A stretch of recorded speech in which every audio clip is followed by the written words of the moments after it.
March மாதம் 8ஆம் தேதி 2020ஆம் ஆண்டு ஆராதனைக்கு வந்திருக்கிற உங்கள் அனைவரையும் அன்போடு வாழ்த்தி வரவேற்கிறேன் இயேசுவின் நாமத்திலே. 2020 මාර්තු 8 වෙනිදා අපේ සමග එකතු වෙලා සිටිනා ඔබ හැම දෙනෙක්ම යේසුස් ක්‍රිස්තුස් වහන්සේ නාමයෙන් ආදරෙන් පිළිගන්නවා. Welcome all of you to our Sunday service on the 8th of March year 2020, and those of you who are joining us live from all over the world, welcome. Let's have fun learning the word of God. உலகின் பல தேசங்களில் இருந்தும் எங்களோடு நேரடியாக கலந்து கொள்கின்ற உங்களையும் இயேசுவின் நாமத்திலே வரவேற்கிறேன். அருமையாக ஆண்டவருடைய வார்த்தை இன்றைக்கு படிப்போம். ලෝකයේ බොහෝ දේශන්වල සිට අපත් එක්ක සජීව එකතු වෙලා ඉන්න ඔබ සියලු දෙනාමත් යේසුස් ක්‍රිස්තුස් වහන්සේ නාමයෙන් ආදරෙන් පිළිගන්නවා. අපි වචනය ඉගෙන ගමු. 1 யோவான் புத்தகத்தை படித்துக் கொண்டு வருகிறோம். එක යොහන් පොත අපි ඉගෙන ගනිමින් සිටින්නේ. இன்றைக்கு நான் நினைக்கிறேன் 29வது பாகம் என்று. මම හිතනවා අද දවසේ අපි ඉගෙන ගන්න යන්නේ 29 වෙනි පාඩම. We are studying the book of 1st John, and I believe now today is the 29th episode. Boy, and we are still in chapter 3 and verse 12.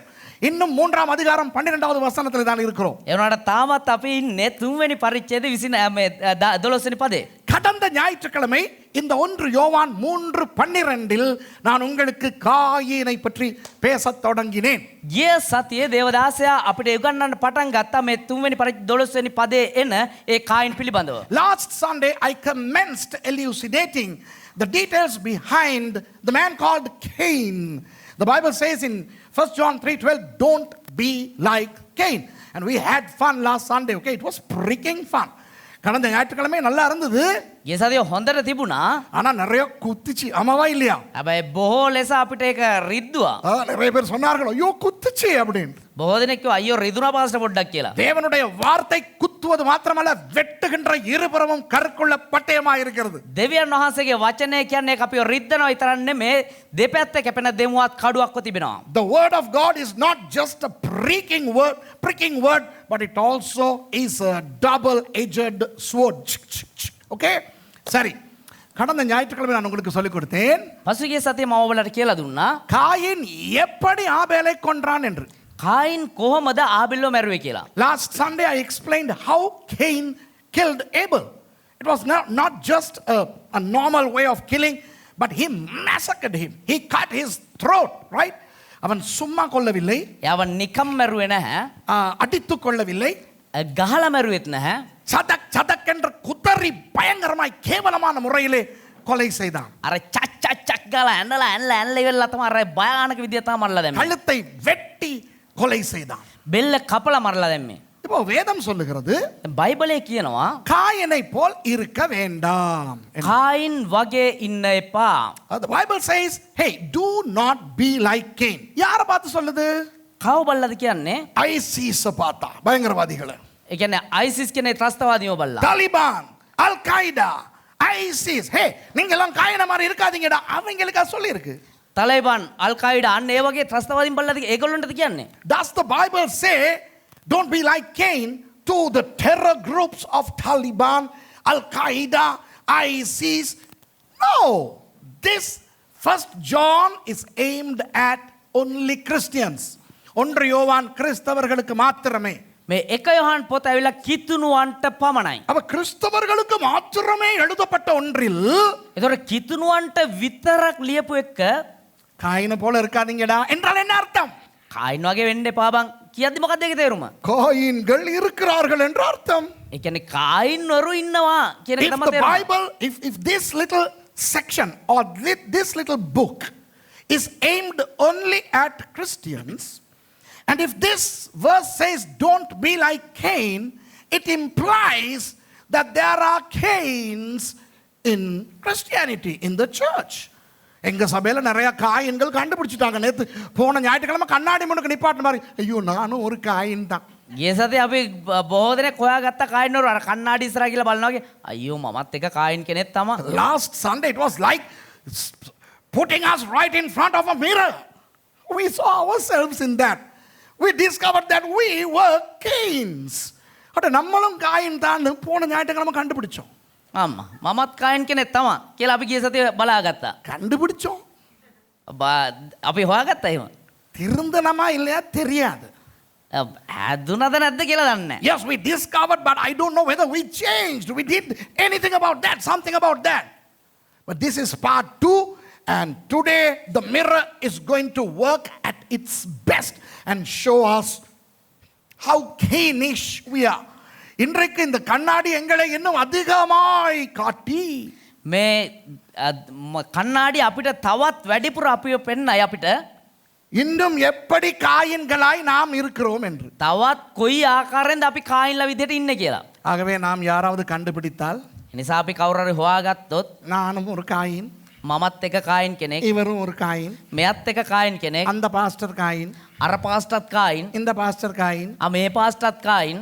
குற்றம் சொல்லாமல் மனம் திரும்புவோம். ஓகேயா? ඒ කියන්නේ ඒගොල්ලොන්ගේ වැරදි නොකිය ඒගොල්ලොන්ට අපි පසුතැවෙමු. If we discover ourselves to be Cainish, and some others who we know, perhaps in our church, in other places, that they are also like Cain, let's pray about it, do something about it, let's change, okay, without criticizing people. Let's read that verse again. 1 John chapter 3 verse 12. 1 யோவான் 3:12 வாசிப்போம். 1 யோவான் 3:12 වෙනි පදය අපි කියවමු. பொல்லாங்கனால் உண்டாயிருந்து தன் சகோதரனை கொலை செய்த காயினை போல் இருக்க வேண்டாம். அவன் எது நிமித்தம் அவனை கொலை செய்தான்? தன் கிரியைகள் பொல்லாதவைகளும் தன் சகோதரனுடைய கிரியைகள் நீதி உள்ளவைகளுமாயிருந்தது நிமித்தம் தானே. තමාගේ සහෝදරයා මැරුවා වූද නපුරාගෙන් වූද කායින් මෙන් නොයමු. කුමක්කෙන්ද ඔහුව මැරුවේද? තමාගේ ක්‍රියා නපුරුව තමාගේ සහෝදරයා ක්‍රියා ධර්මිෂ්ඨව තිබුණු නිසාය. Not as Cain, who was of that wicked one, and slew his brother. And wherefore slew he him? Because his own works were evil, and his brother's righteous. இந்த வசனத்திலே මේ පදය තුල பொல்லாங்கன் அதை பார்த்து முடித்து விட்டோம் போன ஞாயிற்றுக்கிழமை. නපුරා ගැන අපි බල්ල ඉවර කරා ගිය සතියේ. In this verse we already studied what it was to mean the wicked one last Sunday. Okay, we've done that. அடுத்தது ஆபேலினுடைய கிரியைகள் நீதி உள்ளவைகள் என்று அது என்னவென்று நான் கடந்த ஞாயிற்றுக்கிழமை உங்களுக்கு நான் சொல்லிவிட்டேன். ඒ වගේම ආබේල්ගේ ධර්මිෂ්ඨකමේ ක්‍රියාව කොයි වගේද කියන එක ගිය සතියේ අපිට කියලා දුන්නා. Also last Sunday we learned what were the acts of righteousness of Abel. Okay, இப்போ இன்றைக்கு நாம் என்ன பார்க்க போகிறோம்? අද දවසේ අපි මොනවද බලන්න යන්නේ? காயினினுடைய கிரியைகள் பொல்லாதவைகள். කායින්ගේ ක්‍රියාව නපුරුව තිබුණා. The works of Cain, is that how it says? His works were evil. So today we are going to learn about the evil works of Cain. காயினினுடைய பொல்லாத கிரியைகளை பற்றி படிக்க போகிறோம். කායින්ගේ නපුරු ක්‍රියාවන් ගැන බලන්න යනවා. இன்றைக்கு இந்த பிரசங்கத்தினுடைய தலைப்பு අද දවසේ මේ දේශනාවේ මාතෘකාව காயினினுடைய பொல்லாத கிரியைகள். කායින්ගේ නපුරු ක්‍රියාවන්.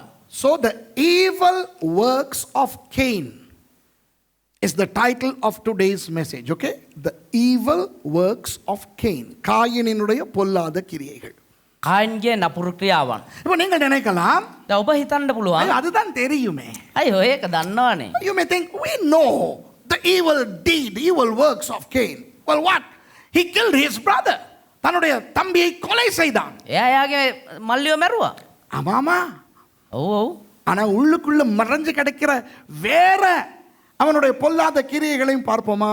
ඒ වුණාට ඒකේ ඇතුළාන්තයේ සැඟවී තිබෙන අන්ති ක්‍රියාවන් අපි හොයලා බලමුද? Let us also look into the evil works that are abstractly in the life of Cain, which led to killing his brother.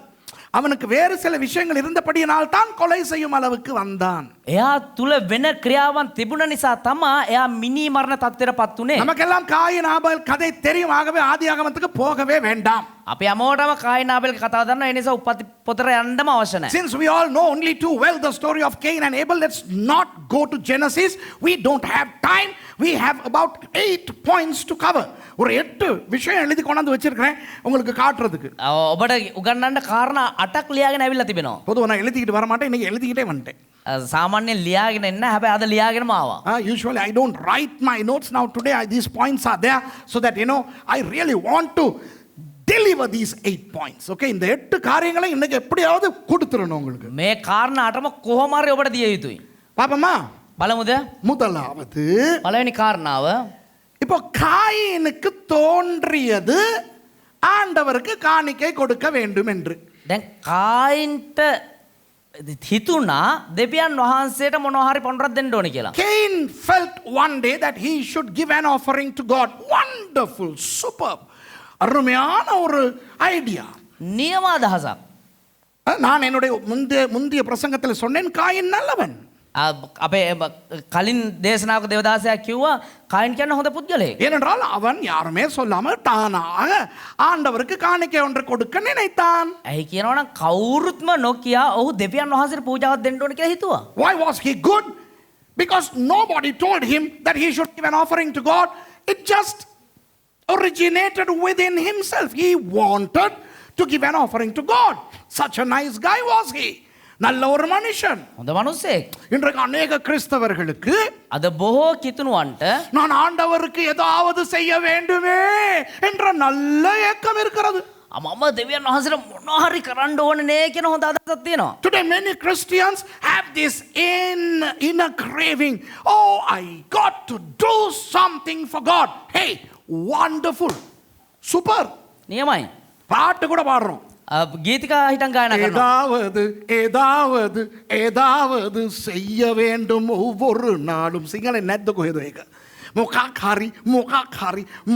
හරි හොරන්න ඕනේ හැමදාම එන් යේසු රාජාවකේ මගේ යේසුස් රජතුමන් හට I got to do. There's a beautiful Tamil song.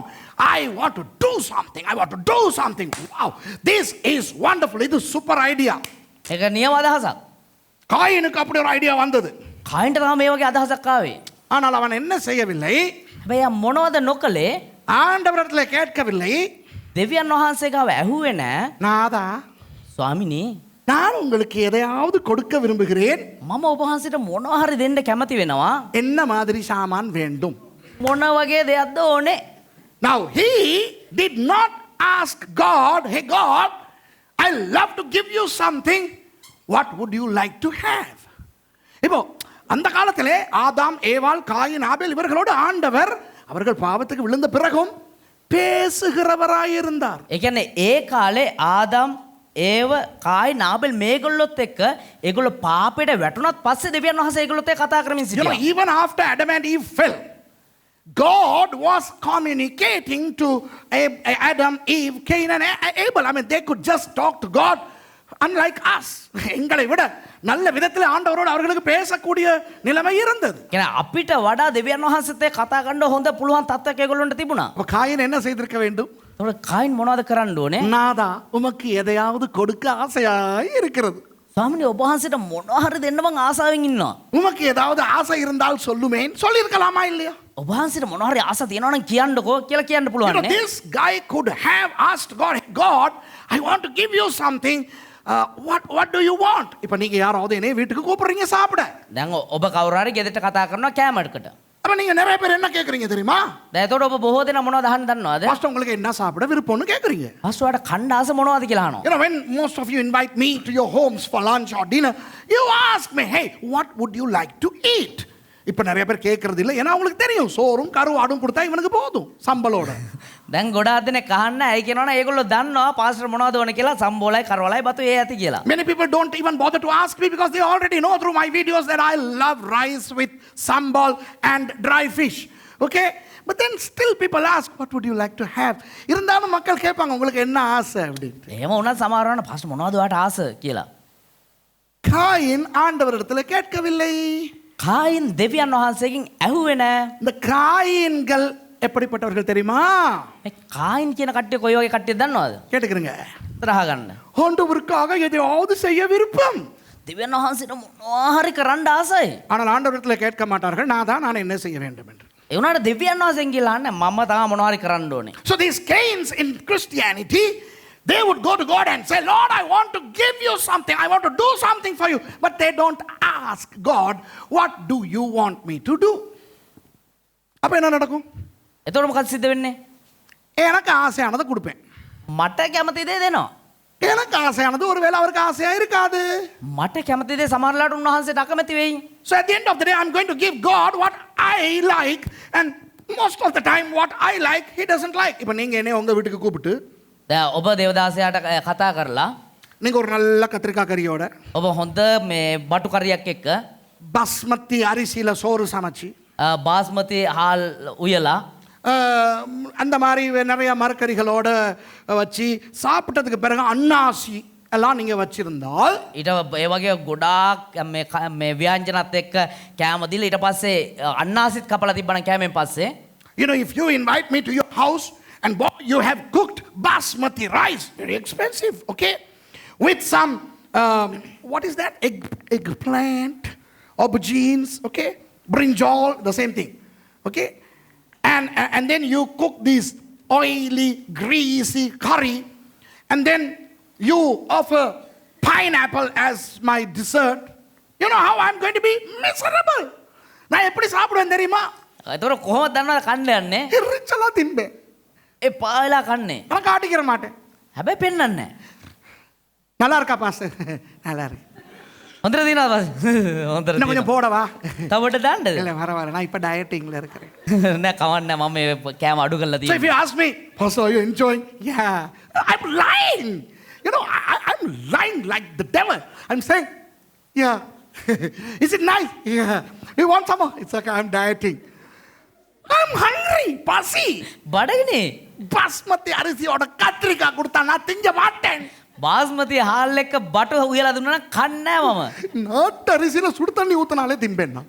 මේ රට හාල් වලට මේ ඒ කියන්නේ නාඩු හාල් වලට උණු වතුර දාලා දුන්නත් කනවා මං. You know, if you give me the cheapest stupid rice with some hot water, I'll eat it. Don't give me basmati.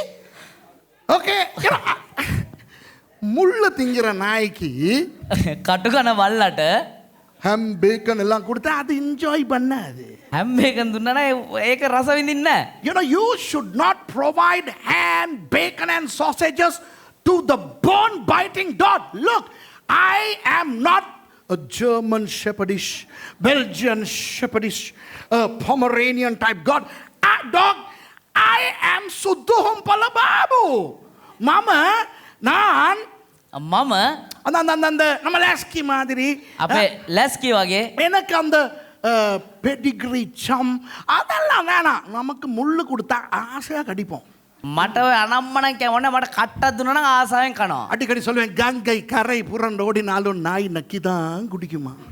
ඒ කියන්නේ ගඟ කොහෙට ගෙලුවත් බල්ලා ලෙව කාලේ තමයි වතුර බොන්නේ. කියනවා පිරි තිරිලා ගඟ ගැලුවත් බල්ලා එතනට ගිහලා ලෙව කාලා තමයි බොන්නේ. Even if the river overflows, the dog licks the water. You know, and the dog never uses straw. நான் என்னைக்குமே straw பயன்படுத்தாது. அப்பன் உங்களுக்கு ஆசைனால நீங்க எனக்கு கொடுத்தா எனக்கு ஒன்றும் அது சந்தோஷம் இல்லை. ඒතර ඔබ කැමති දේ මට දුන්නට ඒක මට සන්තෝෂයක් නෙවෙයි. Just because you like it, you give it to me, I am not going to enjoy it. And that's what many Christians do. இதை தான் நிறைய கிறிஸ்தவங்க செய்கிறாங்க. මේක තමයි බොහෝ කිතුනෝ කරන්නේ. நாதா நான் உமக்கு காணிக்கை தருகிறேன். ස්වාමිනේ මම ඔබ වහන්සේට දෙනවා පඳුරක්. நாதா நான் உமக்கு என்னுடைய மோதிரத்தை தருகிறேன். ස්වාමිනේ මම ඔබ වහන්සේට මගේ මුද්ද දෙනවා. சனிக்கிரகத்தில் மாணிக்கமா மழை பெய்தான். මොකක්ද ඒකට කියන්නේ? හෙනහුරු ග්‍රහය. සෙනසුරු අර අපි දන්න එක නෙවෙයි. අර අපි අපේ හෙනහුරා නෙවෙයි. සෙනසුරු ග්‍රහය ඉන්නේ ඇත්ත එක. ඇත්ත ග්‍රහය. ඒකේ මේ දවස්වල මැණික් වහිනවලු. උන්වහන්සේගේ මැවිල්ලෙන් මැණික් වස්සන උන්වහන්සේට මං මුද්දක් දීලා හිතනවා මං ලොකු දෙයක් කරා කියලා. அவருடைய சனிக்கிரகத்திலே மாணிக்கங்களை மழையாய் வருஷிக்கிறவருக்கு நான் ஒரு மோதிரத்தை கொடுத்து விட்டு நினைக்கிறேன் நான் பெரிய சாதனை சாதித்து விட்டேன் என்று. You know, it's raining diamonds in mass. And that's a toy of God that he created when he created the planets. And I think big when I give God my little ring, you know, to God who is raining diamonds in mass. கேட்டா சொல்லுவாங்க, ஏழை விதவை 2 காசு போட்டுச்சு தானே. ඇහුවනම් කියන අර මේ වැන්දපු අර කාසි දෙකක් දුන්නේ. Oh, that old widow threw in 2 pennies and Jesus appreciated. Hey, you know what? Just ask God what he wants from you. ஆண்டவர்கிட்ட கேளுங்க, ஆண்டவரே நான் என்ன கொடுக்க வேண்டும் உங்களுக்கு. දෙවියන් වහන්සේ ගන්න ස්වාමිනේ මම මොනවද දෙන්න ඕනේ?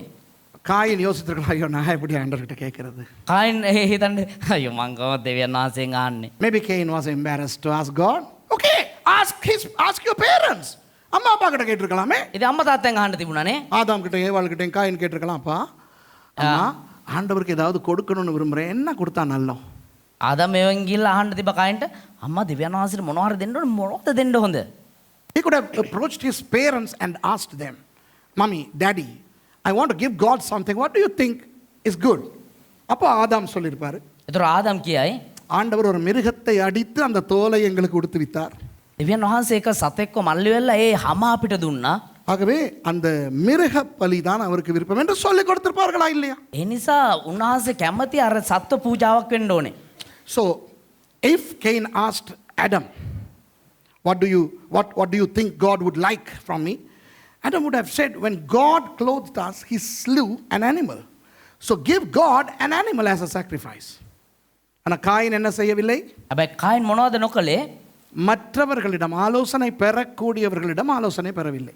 ඒ අවවාද උපදෙස් ලබා ගන්න ඕන අයගෙන්වත් අවවාද උපදෙස් ලබා ගත්තේ නැහැ. Cain did not obtain counsel from people who he could have obtained counsel from.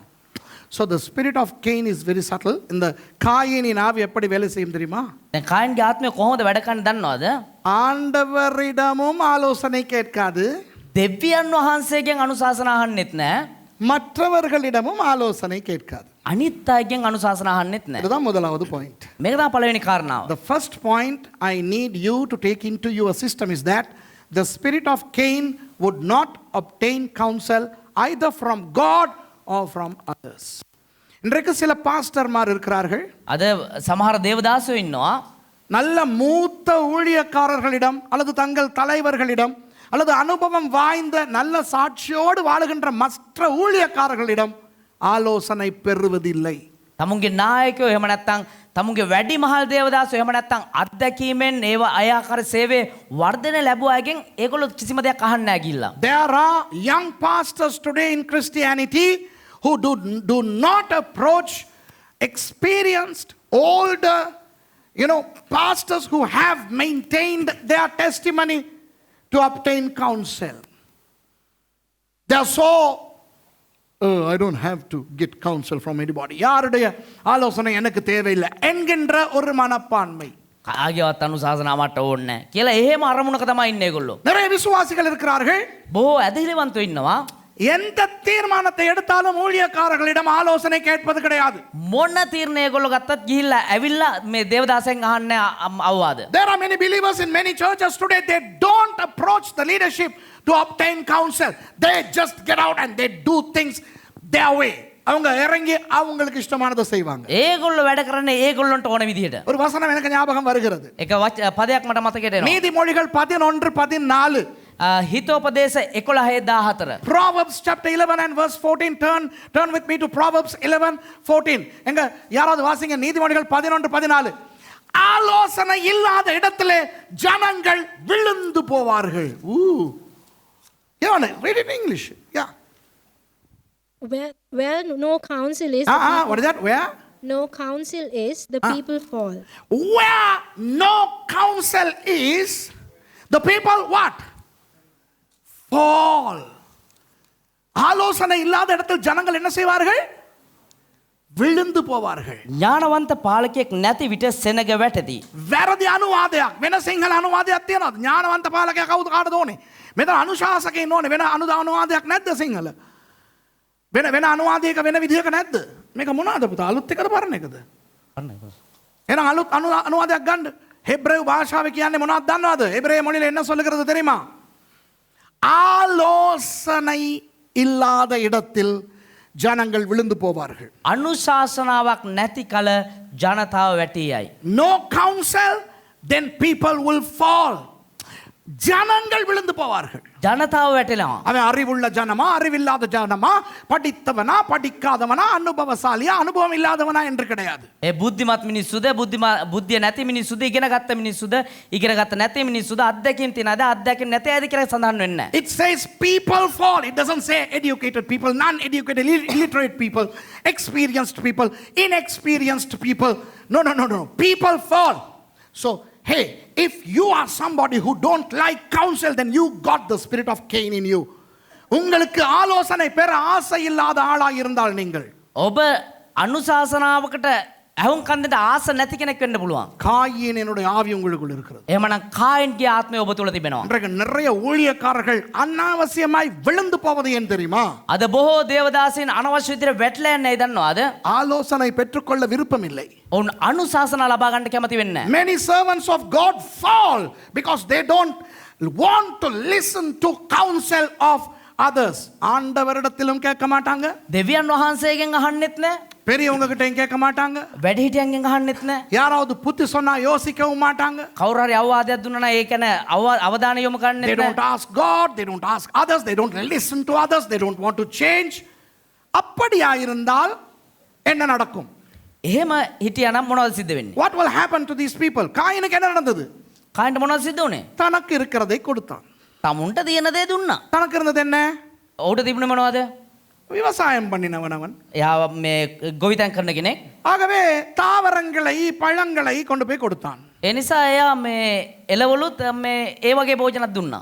You know, because he was a tender of the ground, soil, he took vegetables and fruits to God and God did not really enjoy it. ஆண்டவர் அதை ரொம்ப விரும்பல. ஆண்டவர் no thank you டான்ட்டார். දෙවියන් වහන්සේක බොහෝසේ කැමති වුණේ නැහැ. එපා කියලා කිව්වා. God said, well, I'm not interested in your offering. ஆபேல் தேவையானதை கொண்டு தான் வாங்கிட்டார். ආබෙල් අවශ්‍ය දේ ගෙනාව ඒක පිළිගත්තා. Look, when Abel brought what God wants, he took it. நீங்க வந்து பஸ்மதியில கத்திரிக்காவை சமைச்சு வச்சிருக்கும் போது ඔබ මේ බාස්මති වෙලා මේ බටු උයද්දී உள்ளுக்கு இருக்கிறவங்க சொல்றாங்க, பாஸ்டர் நேத்து வச்ச கருவாட்டுக்கு கொண்டாங்க. එතකොට ඇතුලේ තව කෙනෙක් ආයේ පාස්ටර් ඊයේ ඔය කරවල තියනවා ගේන්න. You know, when you provide me with your basmati rice and the aubergine eggplant curry, and when I am gulping it, and then somebody in your kitchen says, Pastor, there is a little bit left over of yesterday's dry fish, I would say, bring it. எனக்கு ஆசையானது பழசா போயிருந்தாலும் பரவாயில்ல, நான் திம்பேன். මට ආසද ඒක පරණුනත් කන්නේ මම කනවා. கொடுக்குற ஆள் யாரா இருந்தாலும் எனக்கு பரவாயில்லை. ඒක දෙන කෙනා කවුරුනත් මට කමන්නේ. I don't care who gives me, but if somebody gives me what I like, I'm going to grab it. Okay? And that's what happened to Cain and Abel. அதுதான் காயினுக்கும் ஆபேலுக்கும் நடந்தது. ඒක තමයි කායින් සහ ආබෙල් අතර සිද්ධ වුනේ. இன்றைக்கு என்ன நடக்கிறது? இன்றைக்கு என்ன நடக்கிறது? අද මොනවද සිද්ධ වෙන්නේ? நிறைய ஊழியக்காரர்கள் බොහෝ සේවකයෝ தங்களுக்கு இருக்கின்றவற்றில் තමුන්ට තියෙන දේ ஆண்டவருக்கு கொடுக்கிறார்கள். දෙවියන් වහන්සේට දෙනවා. ஆண்டவர் அவ்வளவு பெரிய சந்தோஷமா இல்ல.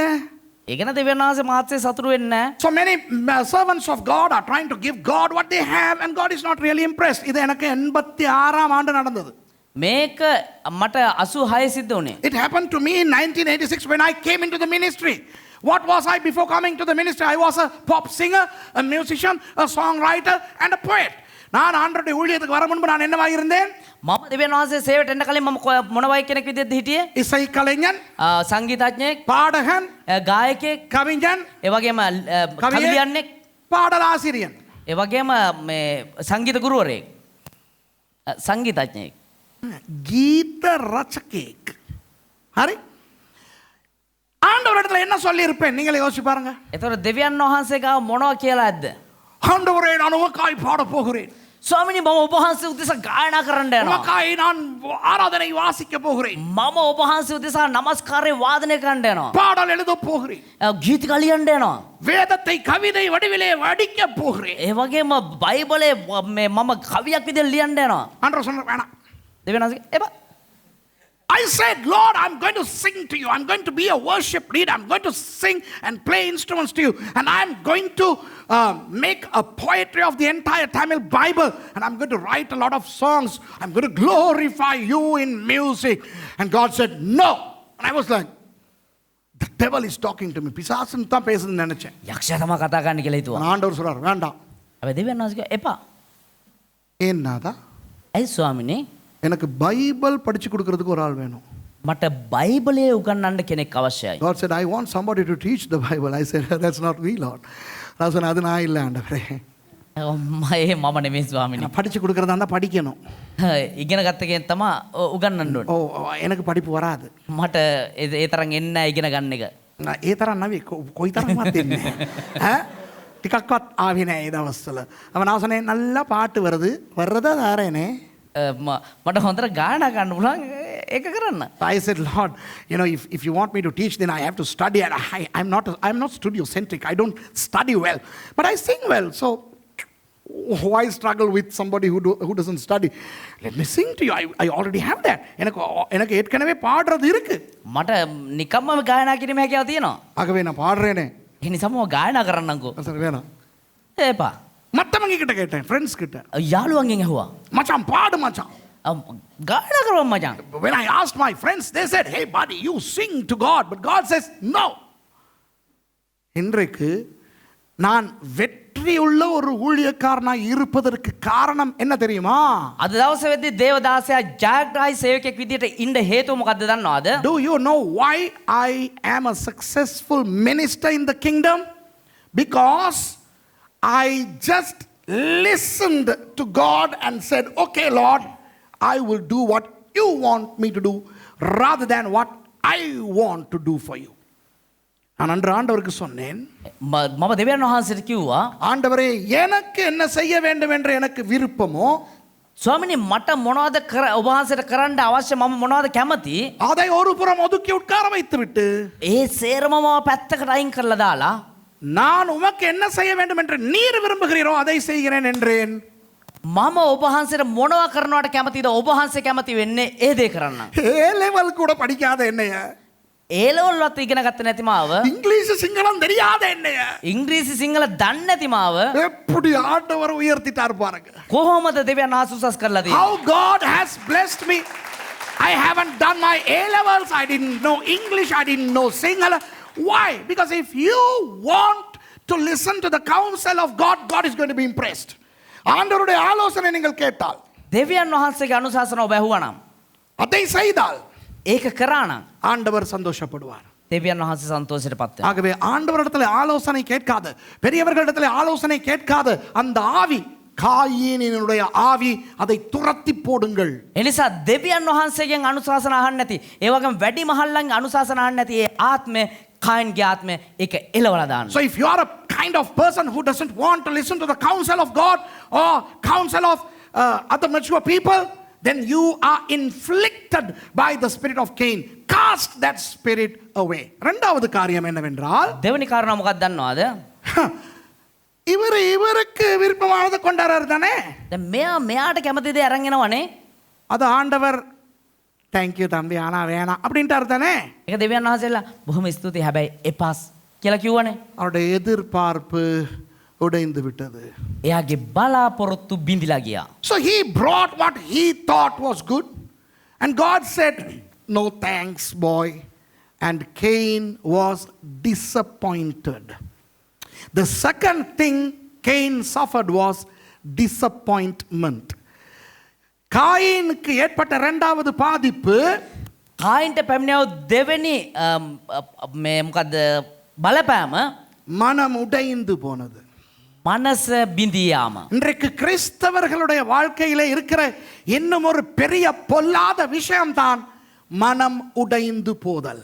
අද කිතුණුවන් තුල තිබෙන්නව එපාම කරපු තවත් කාරණාවක් තමයි මනස කඩා ගැනීම. එහෙම නැත්නම් හිත බිඳ ගැනීම. A big demon that is attacking Christianity is disappointment.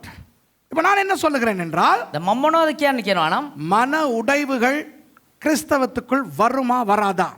හිත කැඩෙන එක කිතුණුවන්ට එනවද නැද්ද? வரும். එනවා. I mean, are we not prone to disappointment in Christianity? ஜூடினுடைய சாட்சி என்ன? සහෝදර ජූඩ්ගේ සාක්ෂිය මොකද්ද?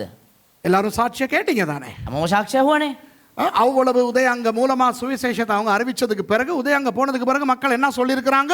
සහෝදර උදයන්ග හරහා ඉච්චර උත්සාහ කළා සුභාරංචි දුන්නා පස්සේ උදයන් සහෝදර උදයන් ගියාට පස්සේ මොනවද ඒගොල්ලෝ කිව්වේ? மனம் உடையக்கூடிய மாதிரி கதைத்திருக்கிறார்கள். මනස කැඩලා යන විදිහට කතා කරා. According to Jude's testimony, even after Jude and Udayanga shared the testimony to the people, the gospel with the people behaved in such a way that he was disappointed. But are we going to cling to the disappointments or just throw them away? மன உடைவுகளோடு இருக்க போகிறோமா அல்லது தூக்கி எறிய போகிறோமா? ඒ කැඩුණු හිතත් එක්ක ඉන්න යනවද නැත්නම් ඒක අල්ලලා විසි කරලා දාන්න යනවද? மன உடைவு வரும். හිත කැඩෙන එක සිද්ධ වෙනවා. வர வேண்டும். ඒක එන්න ඕනේ. Disappointments would come, should come.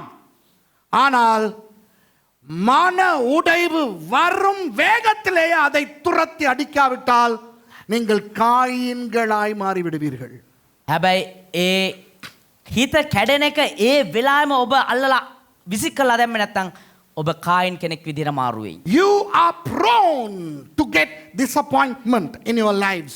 But if you don't discard them as fast as they come, then you are allowing the spirit of Cain to set in. உங்கள் வாழ்க்கையில் யோசித்துக் கொள்ளுங்கள் என்ன என்ன காரணங்களால் மனம் உடைகிறது என்று. ඔබේ ජීවිතේ ඔබ හිතලා බලන්න මොන කාරණා නිසා ඔබ හිත කඩාගත්තද කියලා. ஆனால் அந்த காரணங்களை உடனுக்குடன் நீங்கள் வெளியே அனுப்பாவிட்டால், හැබැයි ඒ කාරණාවලදී ඒ වෙලාවේ ඔබ ඒකෙන් එළියට ආවේ නැත්නම් உங்களுடைய மன உடைவு உங்களை ஒரு கொலைகாரனாக அல்லது கொலைகாரியாக மாற்றும். ඔබේ ඒ සිත් බිඳීම ඔබ මිනි මරුවෙක් එහෙම නැත්නම් මිනි මරන තැනැත්තියක් විදිහට මාරු කරයි. Just think about the disappointments that you get in your lives. It doesn't matter why disappointments set in. But if you don't eliminate disappointments, your disappointments would make you a murderer. விளங்குதா? තේරුණාද?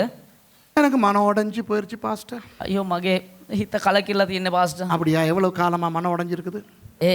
කොච්චර කාලයක්ද එහෙම හිත කැඩලා? 3 வருஷமாவே என்ன மனசு உடைஞ்சிருச்சு. මාස අවුරුදු 3කට කලින් මගේ හිත කැඩලා ගිය පාස්ටර්. தெய்வமே. මගේ දෙයියනේ. 3 நிமிஷம் அது உடைஞ்ச நிலைமையில இருந்தாலே நீங்க கொலைகாரனா மாறிடலாம். මිනිත්තු 3ක් ඔබ ඒ හිතුණු කැඩුණු හිතත් එක්ක හිටියනම් එහෙම ඔබ මිනි මරුවෙකේ. You know, some people are disappointed for ages for reasons best known to them. But if you have disappointment for 3 minutes, then you are prone to become a murderer. Okay? மன உடைவு வரும். හිත බින්දෙනවා සිද්ධ වෙනවා. ஆனால் மன உடைவை வைத்துக் கொள்ளாதீர்கள். உடனே மனதை நீங்கள் சரி செய்து கொள்ளுங்கள். හැබැයි ඒ හිත කැඩුණා නම් ඒක තියා ගන්න එපා. ඒ වෙලාවෙම මේක අයින් කරලා දාන්න. Disappointments, heartbreaks would happen, but eliminate them as fast as you can. Otherwise, you will become like Cain. Okay? இவனுக்கு என்ன நடந்தது? මෙයාට මොනවද සිද්ධ වුනේ? மன உடைவோடு வீட்டுக்கு திரும்பினான். ඒ හිත් කැඩීමත් එක්කම එහෙම ගෙදරට හැරුණා. Cain returned home with the broken heart, with the disappointment. இப்ப காயின் வீட்டுக்கு வந்துட்டார். දැන් කායින් ගෙදර ආවා. அம்மா, அப்பா, தம்பி දැන් අම්මා තාත්තා මල්ලි எல்லாம் இருக்காங்க. ஆனா இவர் எப்படி இருக்காரு? දැන් සේරම ඉන්නවා. මෙයා කොහමද ඉන්නේ? மன உடைஞ்சு இருக்கிறார். කැඩුණු හිතක් එක්ක. Now he came home. There was his father, his mother, there were his father, mother and the brother, and this guy is there with disappointment. உங்களுக்கு அப்படி நடக்குதா இல்லையா? ඔබට එහෙම සිද්ධ වෙලා තියෙනවද නැද්ද? Isn't it happening to you in your ministry, in your family, in your business, in your job, in your school? உங்களுடைய ஊழியத்திலே, உங்களுடைய தொழிலிலே, உங்களுடைய கல்லூரியிலே, உங்களுடைய வாழ்க்கையிலே, குடும்பத்திலே மன உடைவுகளோடு நீங்கள் வந்து உட்கார்ந்து இருக்கிறீர்களா இல்லையா? ඔබේ සේවය, ඔබේ රැකියාව, ඔබේ පාසල තුල, එහෙම නැත්නම් ඔබේ ජීවිතය, ඔබේ පවුල තුල එහෙම හිත් කැඩීම් සිද්ධ වෙලා තියෙනවද නැද්ද? அநேக சபைகளிலே என்ன சொல்வார்கள்? බොහෝ සභාවල මොනවද කියන්නේ? மன உடைவோடு வந்து இருக்கிறவர்களே, කැඩුණු සිතක් එක්ක ඇවිල්ලා ඉන්නා වූ පුද්ගලයිනි. உங்கள் மன உடைவை ஆண்டவர் பார்க்கிறார். ඔබේ කැඩුණු සිත දෙවියන් වහන්සේ දකිනවා. இங்க இருந்து இப்படி சொன்னோன்னே මේ ඉඳන් එහෙම කියපු ගමන් அந்த ஒட்டஞ்சதை மறந்துட்டு இருக்கிறதுக்கும் அது ஞாபகம் வந்து நீர் என்னோடு பேசுகிறீர்னா ඒ කැඩුණු හිත ඒ දේ අමතක කරලා හිටපු කෙනත් මෙතන in a lot of churches, you know, people from up here, people like us, you know, they say, if you are here with a broken heart, a contrite heart, God sees you. And even if you had forgotten your disappointment, now we will remind you and you become melancholic and you're like, thank you Lord for talking to me. Hey, God doesn't remind you those things. அது ஆண்டவர் பேசல. ஆண்டவர் இதெல்லாம் ஞாபகப்படுத்த மாட்டார். ඒක දෙවියන් වහන්සේ නෙමෙයි කතා කරන්නේ. දෙවියන් වහන්සේ ආයෙ මතක් කරන්නේ නැහැ. இங்க இருந்து என்ன தெரியுமா சொல்லணும்? මෙතන මොනවද කියන්න ඕනේ? யாராவது மன உடைவோடு வந்திருந்தால், කවුරු හරි කැඩුණු හිතක් එක්ක ඇවිල්ලා ඉන්නවා නම් இப்ப மனசை சரி செஞ்சுக்கோ. දැන් ඒ හිත හදාගන්න. இல்லனா மவனே சர்வீஸ் முடியறதுக்கு முத நீ காயின் மாதிரி தான் போவ. ஓகே? එහෙම නැති වුණම් පුතේ උඹ මේ සර්විස් එක ඉවර වෙනකොට කායින් කෙනෙක් වගේ විදියට You තමයි know යන්නේ. what should people like us say from up here? We should say, hey, if you are there with a broken heart, if you are with disappointment, mend it, forget it, get your heart repaired. If not, you'll go out here from here as Cain. ஆனா நம்ம என்ன பண்றோம்? හැබැයි අපි මොනවද කරන්නේ? மனம் உடைஞ்சிருச்சா? අයියෝ හිත ගැටුණාද? ஆண்டவரே ஆறுதல் படுத்தும்னாத. අයියෝ ස්වාමිනී සනසන්න. இது சிஸ்டர் ஒண்ணா இருந்தா? මේකම සහෝදරියක් වුණා නම්? Nada. You know, I mean, today what's happening is if somebody comes with a broken heart, we are more than willing to console them. Lord, touch them. And if it is a sister, Lord. அப்புறம் ඊට පස්සේ பிசாசு என்னைய பாவத்துல வீழ்த்திட்டான் pastor. Pastor යක්ෂයා මාව පාපයට දැම්ම pastor. And then we blame the devil, saying the devil caused me to die. No! You clung to your disappointment, and the church leadership helped you to be miserable because of your disappointment, not the devil. நீங்க அந்த மன உடைவோட வந்தீங்க. ඔබ තමයි කැඩුණු හිතත් එක්ක ආවේ. அதை விடல. ඒක අතෑරියේ නෑ. நம்ம பாஸ்டர் மார் உங்களை நல்லா சூன் பண்ணி விட்டாங்க. இன்னும் வேதனைப்படு. අපේ පාස්ටර්ලත් මොනවද කරා ඔබ හොඳට චූන් කරලා තව කියලා. உன்னுடைய வேதனைகளை இப்பொழுது ஆண்டவருக்கு சொல்லு. ඔබේ වේදනාව දැන් දෙවියන් වහන්සේට කියලා. Come on, tell God your problems. Hey, don't come to church to tell God your problems. Come to church to tell God how good he is. சர்ச்சுக்கு வந்து அவருக்கு உன் பிரச்சனைகளை சொல்லி தொலைக்காத. அவருக்கு துதி. චර්ච් එකට ඇවිල්ලා ඔබේ විලාපයකින් ඉන්න එපා උන්වහන්සේට ප්‍රශංසා කරන්න. அதான் வீட்ல காலையில இருந்து ராத்திரி வரைக்கும் பிரச்சனையை தானே சொல்லி தொலைச்சிட்டு இருக்கோம் ஆண்டவர்கிட்ட. ඒක තමයි උදේ ඉඳන් රාය වෙනකන් ගෙදරට වෙලා දෙවියන් වහන්සේට කියයින් ඉන්න ඔබේ ප්‍රශ්නය. From morning till evening we tell God all our problems in our homes. Now we come to church and here also we are telling him our problems. இங்க வந்து அவருக்கு எங்க பிரச்சனைகளை சொல்லிட்டு இருக்கோம். මෙහෙ ඇවිල්ලා උන්වහන්සේට අපේ ප්‍රශ්න කියගෙන ඉන්නවා. மன உடைவுகளை சரி செய்யுங்கள். ඉත් කැඩුන කට්ටිය හදාගන්න. Okay? හරිද? Mend your broken hearts. Okay? Okay? If not, you'll become like Cain. இல்லைன்னா நீங்க காயின மாதிரி ஆகிருவீங்க. එහෙම නැත්තම් කායන් කෙනෙක් වගේ වෙයි. நீங்க நிறைய பாஸ்டர்மார் மனமுடைஞ்சு ஊழியம் செய்றாங்க.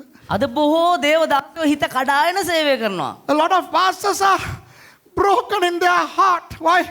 My believers are doing this to me. My believers are doing that to me. என்னுடைய விசுவாசிகள் இப்படி பண்றாங்க. என்னுடைய விசுவாசிகள் அப்படி பண்றாங்க. මගේ ඇදලිවන්තෝ මෙහෙම කරනවා. මගේ ඇදලිවන්තෝ අරම කරනවා. அதனால தான் நிறைய பாஸ்டர்ஸ்க்கு என்னைய பிடிக்காது. ඒ නිසා තමයි බොහෝ දේවදාසයන්ට අපේ දේවදාසයව අල්ලන්නේ නැත්තේ. That's why many pastors don't like me. Why? Because they see me as a very happy guy. நான் ஒரு சந்தோஷமான ஆள். ඇයි කියනවනේ යා හොඳ සන්තෝෂෙන් ඉන්නේ. பாஸ்டர் உங்க சர்ச்ல இருந்து ஆட்கள் உங்களை விட்டு போறதே இல்லையா? පාස්ටර් ඔයාගේ චර්ච් එකේ කට්ටිය ආව දාලා යන්නෙම නැද්ද? போறாங்களே. යනවනේ. அப்ப என்ன செய்வீங்க? ඒතර මොනවද කරන්නේ? கண்டா டட்டா சொல்லுவேன். දැක්කනම් ටටා කියනවා. And they ask me, Pastor, what do you do when people leave your church? Well, if I see them leave, I say, tata, bye-bye. Pastor, are you not upset? நீங்க upset இல்லையா? ඔයා කනකාටු වෙන්නේ නැද්ද? ஐயா, யாரோ போறான்னு சொல்லி நான் மனம் உடைஞ்சு போய் நான் காயினா மாறுறதுக்கு எனக்கு அறிவு இல்லையா? අයියෝ කවුදෝ යනවා කියලා මං හිත කඩාගෙන මං කයින් කෙනෙක් වෙන්න ඕනද? මට මොලේ නැද්ද? Somebody wants to quit the church for reasons best known to them.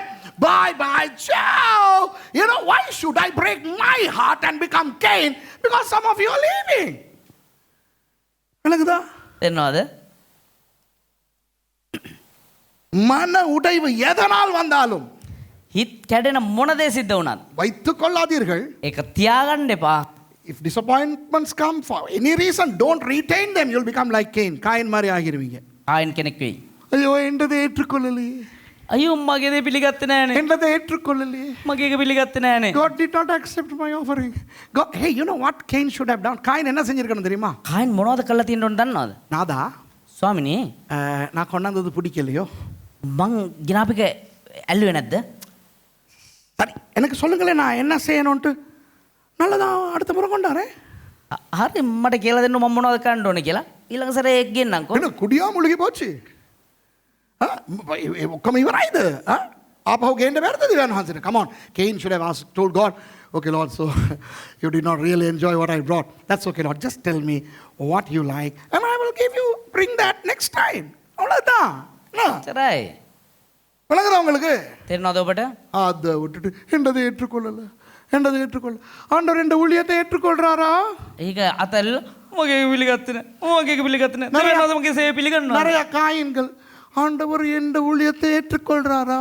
බොහෝ කායින්ලා ස්වාමීන් වහන්සේ මගේ සේවය පිළිගන්නවද? Many people, many Christians today, does God accept my ministry? Does God hear my prayers? என்ற ஜெபங்களை ஆண்டவர் கேட்கிறாரா? මගේ ආඥාවද පියනවාසේ අහනවද? கேட்கிற மாதிரி இருந்தா கேட்கிறாரு. අහන්න පුළුවන් විදිහට තිබ්බනම් අහයි. இல்லைன்னா கொஞ்சம் ஜெபத்தை மாத்தி பாருங்க.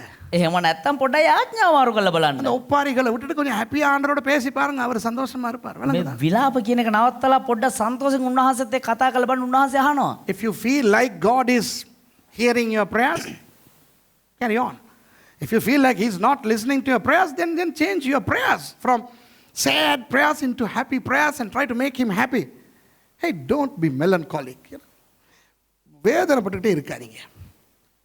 அடுத்த மூன்றாவது பிரச்சனை, තුන්වෙනි ප්‍රශ්නේ තමයි என்றதை ஆண்டவர் ஏற்றுக்கொள்ளாதது மட்டும் இல்லை. මගේ දේ දෙවියන් වහන්සේ පිළිගත්තේ නැහැ විතරක් නෙමෙයි. Third problem, it's not just that God did not accept my offering, he accepted his offering. அவன்டதை ஏற்றுக்கொண்டுட்டாரு. අයගේ පිළිගත්තනේ. envyக்கு என்ன சொல்றது தமிழ்ல? ஒரு ஒரு ஒரு எரிச்சல். ඒ කියන්නේ එපා වීමක්.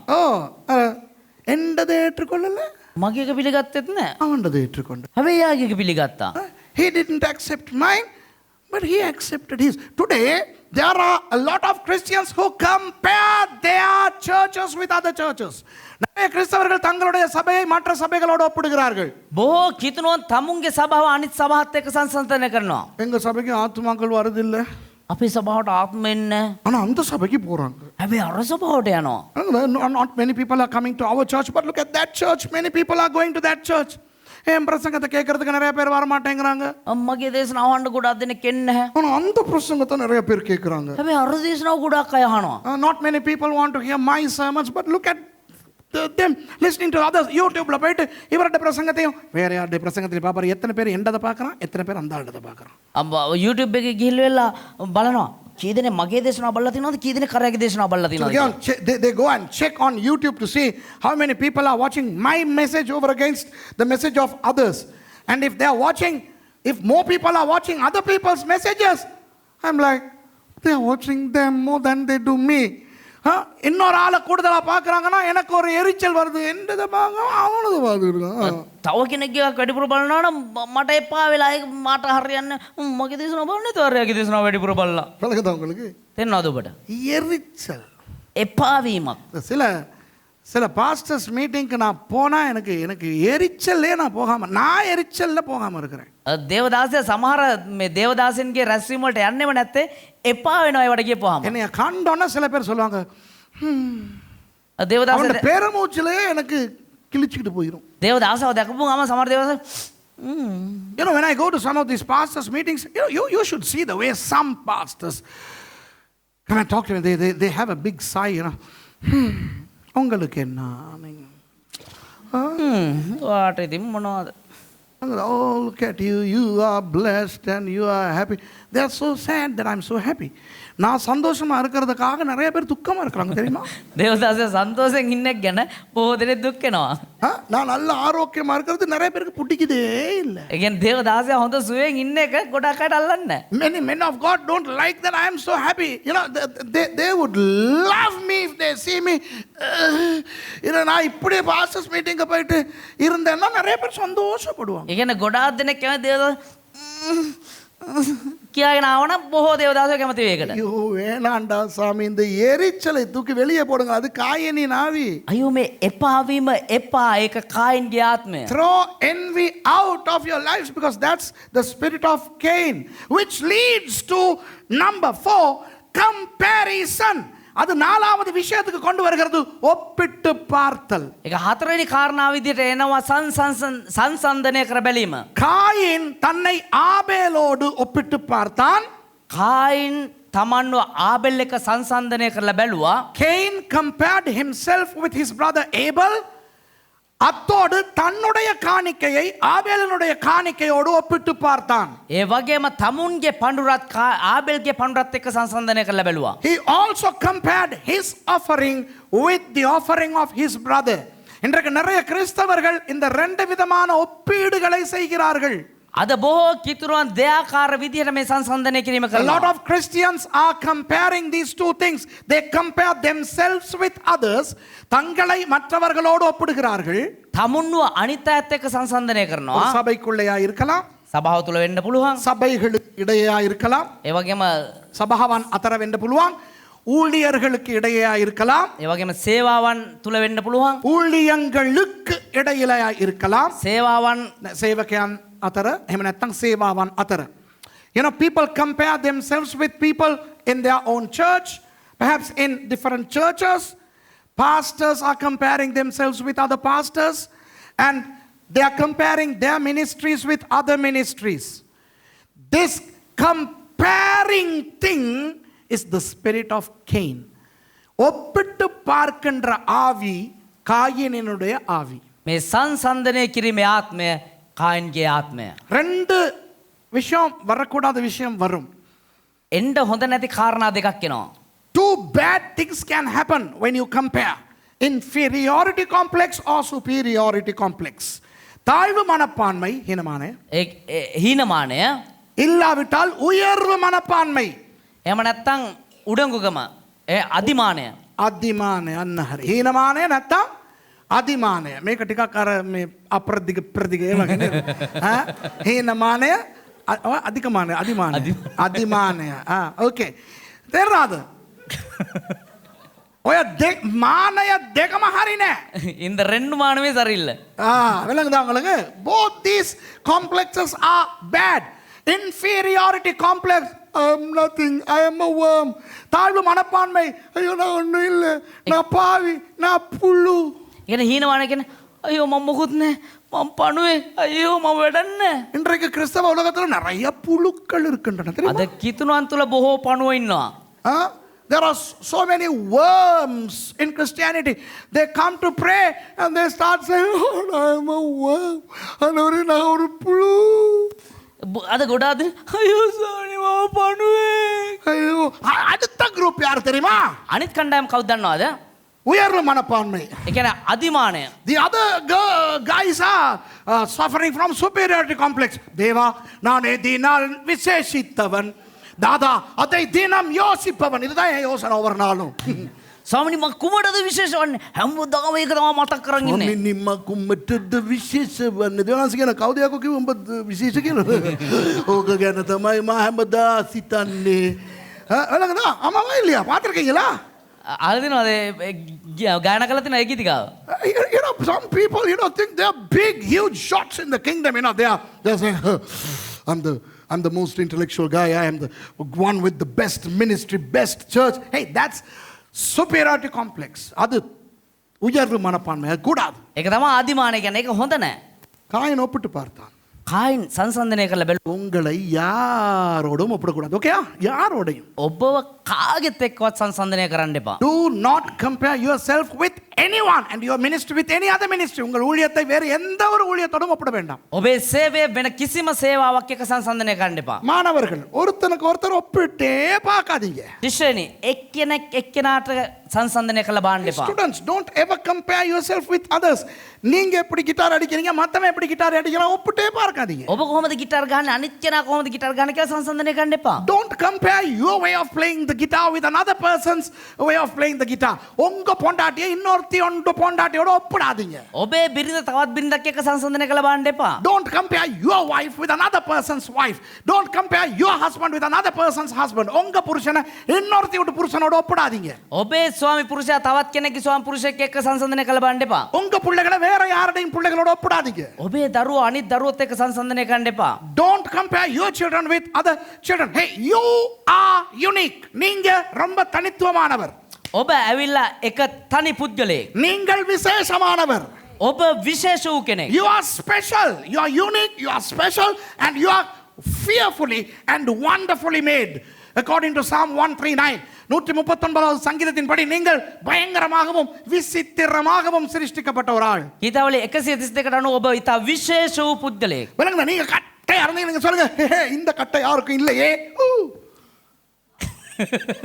உனக்கு பேசிட்டாரா ஆண்டவர்? Wow, praise God. நான் உன்னை நினைச்சு சொல்லவே இல்லை. சொல்லு. උස ගැන හිතලා අයියෝ මම කොට ගැන හිතලා. මිටි ගැන හිතලා අයියෝ මම මිටි කෙනෙක්නේ කියලා හිතන්න එපා. මම විශේෂ කෙනෙක්. මම ඔයාට කිව්වේ නෑ ඉතින් ඒක දෙවනාස් ඔයාට කිව්වා නම් මරු ඒක නියමයි. තේරෙනවද? ඔයාගේ සයිස් එක වෙන එකක්වත් නෑ මහේෂ්. මේ වගේ බෝල මූණක් මේ වගේ කොණ්ඩේ නැති කම මේ මෙතන වැවෙනවා මෙතන නෑ. මරු. விளங்குதா? இந்த மாதிரி ஒரு ஸ்பெஷல் படைப்பு வேற எங்கேயாவது இருக்கா? இந்த மாதிரி ஒரு ஸ்பெஷல் படைப்பு வேற எங்கேயாவது இருக்கா? මේ වගේ වෙන විශේෂ මේවා කොහේ හරි තියනවාද? Have you seen another Mahesh type guy? No, every one of us is unique. If you are too tall, praise God, you are unique. நீங்க ரொம்ப வளர்த்தியா இருந்தா ஆண்டவருக்கு ஸ்தோத்திரம், நீங்க வித்தியாசமான ஒரு ஆள். ඔබ ඊට උස වූ කෙනෙක් වුණා නම් praise Lord දෙවියන් වහන්සේ ස්තුති වේවා ඔබ විශේෂයි. ஆம்பளைகளே மீசையும் தாடியும் வளருதா? praise God. ரெண்டுமே வளருது இல்லையா? still praise God. ඔබට රැවුල වෙනවද? praise Lord ඒ වගේ රැවුල නැද්ද? praise Lord දෙවියන් වහන්සේ විශේෂයි. வளராதவங்களுக்கு சொல்றேன், මේ රැවුල වෙන්නත් කියන්න. சந்தோஷப்படுங்க. எனக்கு ஆண்டவர் மீசை தாடி வளராத முகத்தை கொடுத்திருக்கிறார். அல்லேலூயா. දෙවියන් වහන්සේ ස්තුති කරන්න. දෙවියන් වහන්සේ මට රැවුල වෙවෙන්නේ නැති මුණක් දීලා තියෙනවා. You know, if you guys are unable to grow your beard and your mustache, you know, you thank God because God has created you with a special face. Look at my special head. இந்த special தலைய பாருங்க, ஒரு நிலா காய் இது. බලන්න මටත් ඒ වගේම විශේෂ වූ තට්ටයක් හඳ පායලා. ஒப்பிட்டு பார்த்தா கிளியும். සංසන්දනය කරලා බැලුවා නම් කෙලවිලා යයි. Thank you. If you compare, then you will become like Cain. Okay? Right. ஒப்பிட்டு பார்த்தால் என்ன நடக்கும் தெரியுமா? அடுத்து ඊළඟට අපි සංසන්දනය කරන්න කියන මොනවද දන්නවද වෙන්නේ? பொறாமை வரும். ඊර්ෂ්‍යාව වෙනවා. It leads, comparison leads to jealousy, and that's number 5. ஐந்தாவது காரியம் பொறாமை. පස්වෙනි කාරණාව ඉරිසියාව. காயினுக்கு ஆபேல் மேல் பொறாமை வந்து விட்டது. කායින්ට ආබෙල් ගැන ඉරිසියාව ආවා. Cain is now jealous over Abel. A lot of Christians are jealous over other Christians. Very sad. நிறைய கிறிஸ்தவர்களுக்கு மற்ற கிறிஸ்தவர்கள் மேல் பொறாமை. අද බොහෝ කිතුණුවන්ට තව අනිත් කිතුණුවන් ගැන ඉරිසියාව. நிறைய ஊழியக்காரர்களுக்கு மற்ற ஊழியக்காரர்கள் மேல் பொறாமை. බොහෝ දේව සේවකින්ට තවත් දේව සේවකින් ගැන ඉරිසියාව. A lot of pastors, ministers of the gospel are jealous over other people. ஐயோ, வழங்குதா? பொறாமை இன்றைக்கு கிறிஸ்தவத்துக்குள் தலை விரித்து ஆடுகிறது. ඒ ඉරිසියාව කියන එක අද කිතුණු ජීවිතේ උඩු යටු කරලා නටනවා. තියෙනවා. Jealousy is destroying Christianity these days. Okay, ஒரு உலகத்தில் நீங்கள் எங்கே போனாலும் ලෝකේ කොහෙට ගියත් நிறைய இந்த கிறிஸ்தவர்கள் தான் ஒன்றாவே இருக்கிறாங்க இல்லை. කිතුණෝ තමා එකට එකතු වෙලා ඉන්නේ නැත්තේ. பாஸ்டர்ஸ் தான் ஒன்றா இருக்கிறாங்க இல்லை. පාස්ටර්ස්ලා තමා දේව සේවකයෝ තමා එකට එකතු වෙලා ඉන්නේ නැත්තේ. நீங்கள் நன்றாய் கவனித்து பார்த்தால் හොඳට අවධානය යොමු කරලා බැලුවා නම් இவர்களுக்கு இவர்கள் மேல் பொறாமை, இவர்களுக்கு அவர்கள் மேல் பொறாமை. මෙයාලට මෙයාලා ගැන ඉරිසියාව, අරයට මෙයාලා ගැන ඉරිසියාව. யாராவது நல்ல ஆண்டவர் பயன்படுத்துறாருன்னா பொறாமை வந்துடுது. කවුරු හරි දෙවියන් වහන්සේ හොඳට පාවිච්චි කරනවා නම් ඉරිසියාව වෙනවා. You know, if God starts to use somebody, then you know there is jealousy. If a church grows, then there is jealousy. Okay, ஒரு சபை வளர்ந்துச்சுன்னா பொறாமை. සභාවක් වර්ධනය වුණා නම් ඉරිසියාව. யாராவது சாட்சி சொன்னா மற்றவங்களுக்கு பொறாமை. කවුරු හරි සාක්ෂි කිව්වා නම් අනිත් අයට ඉරිසියාව. Somebody shares the testimony, then some others are jealous. Okay, this jealousy is the spirit of Cain. Okay, பொறாமை என்பது காயினினுடைய ஆவி. ඉරිසියාව කියන්නේ කායින්ගේ ආත්මය. பொறாமை என்ன செய்யும்? ඉරිසියාව මොනවද කරන්නේ? குற்றஞ்சாட்டுதலுக்கு நம்மை கொண்டு வரும். ஆறாவது குற்றச்சாட்டு. ඒ කියන්නේ දෝෂාරෝපණය කිරීමට පැමිණෙනවා. Jealousy would lead to criticism. Critical. You'll become critical. நான் சொல்ல இருக்கல, ஆனால் பாஸ்டர் எசேக்கியேல் அவருடைய சாட்சியில் ஒரு இன்ட்ரெஸ்டான கதையை சொன்னார். දේවදාසයක් කියන්නේ හිටියේ නෑ. හැබැයි පාස්ටර් එසේකියල් යාගේ සාක්ෂියේදී ලස්සන කතාවක් කිව්වා. I was not going to tell this to the church, but Pastor Ezekiel shared this in the testimony. Something very interesting happened yesterday on the train. முந்த நாள் ட்ரெயினில் ஒரு இன்ட்ரெஸ்டிங் கதை ஒன்று நடந்தது. පෙරේදා ඒ දුම්රියේදී හොඳ ලස්සන කතාවක් සිද්ධ වුණා. சுருக்கமாக சொல்கிறேன். ඉක්මනින් කියන්න. நானும் மிகேலும் கதவுல தொங்கிக்கிட்டு வரேன். நான் கதவுல உட்காந்துக்கிட்டு வரேன், மிகேல் கதவுல தொங்கிக்கிட்டு வர்றார். கோ மிகேல். right. දේවදාසයා මේ ඒ දුම්රියේ දොරේ ඉඳගෙන එනවා. සහෝදර මිකේල් දොරේ එල්ලලා එනවා. We were hanging on the door of the train. I was seated on the doorstep and Miguel was standing and behind us was Ruan. Ruan எங்க அவர் பின்னுக்கு இருந்தாரு. அங்கே ஒரு விஷயம்லாம் நடந்தது, நல்லா ஜொல்லியாக வாரோம் நாங்கள். දැන් සහෝදරරුවන් පිටිපස්සට ඉන්න දැන් යම් යම් සිද්ධින් එක හොඳ ජොලිය එනවා අපි. So we were really having fun, you know, and everything. And there was this man. Miguel asked that man, "Uncle, what are you doing?" He said, "I am a pastor or a servant of God." And he told a church. Now, let me not say what church it is. It is one of our churches. சரியா, எங்களுடைய ஐக்கியத்தில் இருக்கிற ஒரு சபையில் அவர் ஊழியக்காரனாம். ඒ කියන්නේ අපෙත් එක්ක එකතු වෙන්න අපේ සමාජිකත්වයේ දරන තව එක දේවදාසෙක් අපි pastor කෙනෙක් ආසමන. වෙන්න ඇති නේද? pastor කෙනෙක්. Yeah, he was a pastor from one of our sister churches. Okay. எங்களுடைய ஒரு சகோதர சபையினுடைய pastor. එනේ අපේ තවත් එක සහෝදර සභාවක දේවදාසෙක්. அப்ப நாஸ்மா கேட்டேன், ஐயா உங்களுக்கு அந்த பாஸ்டர் சுரேஷ் தெரியுமா? ඒතර පාස්ටර් නිකන් හදිනවා ඔයාට අර පාස්ටර් දන්නවද? So I asked him, "Uncle, do you know Pastor Suresh?" Which one? He said, "Suresh Ramachandran." Suresh Ramachandran தெரியுமான்னு கேட்டேன். කොයි සුරේෂ්ද? අර සුරේෂ් රාමචන්ද්‍රන් කියන කෙනා දන්නවද? அவர் அடிக்கிட்டே போனார். එයා කියාගෙන ගියා. அவன் கள்ளனா, එයා හොරෙක්ලු. வெளிநாட்டுக்கு போறவனா, இங்க மலேசியாவுக்கு அடிக்கடி போறவனா, එයා පිටරට යනවලු, මැලේසියාවට දිගට යනවලු. அவன் புள்ள ஹை ஸ்கூல்ல படிக்குதான், එයාගේ ළමයා හයි ස්කූල් එකේ ඉගෙන ගන්නවලු. நிறைய பில்டிங் எல்லாம் கட்டுறானா. ගොඩක් ගොඩනැගිලි හදනවලු. So he became so vituperative. He started saying, this Pastor Suresh Ramachandran, you know, he goes abroad, his daughter studies at the high school, he keeps on building buildings. And he was so negative about Pastor Suresh. Pastor Suresh பத்தி கேவலமா சொல்றாரு அவர். කියන්නේ pass Suresh ගැන ජරා විදියට කිව්වේ. அப்புறம் சொல்றாரு, அவங்கெல்லாம் தங்கட இதைத்தான் கட்டுவாங்க, ஆண்டவருக்கு ஊழியம் செய்யறது இல்லையா. ඒගොල්ලෝ තමුව තමා ගොඩනගා ගන්න දෙවියන් වහන්සේට සේවය කරන කට්ටිය නෙමෙයි. So he was saying this Pastor Suresh and them, they don't build the kingdom. They are not kingdom minded, not God minded. They just build their own empire. Things like that. And I didn't show that it was me. நான் தான் ஆளு, நான் காட்டிக்கிறல.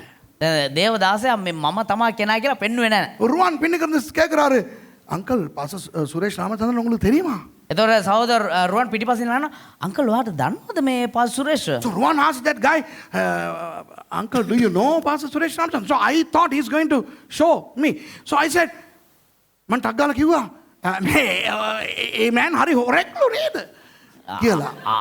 අන්ද ආල් සරේන කල්ල නිල්ලයා න. එතකොට රුවන්ට තේරුණා, වැඩේ ගේමක් තමයි යන්නේ කියලා.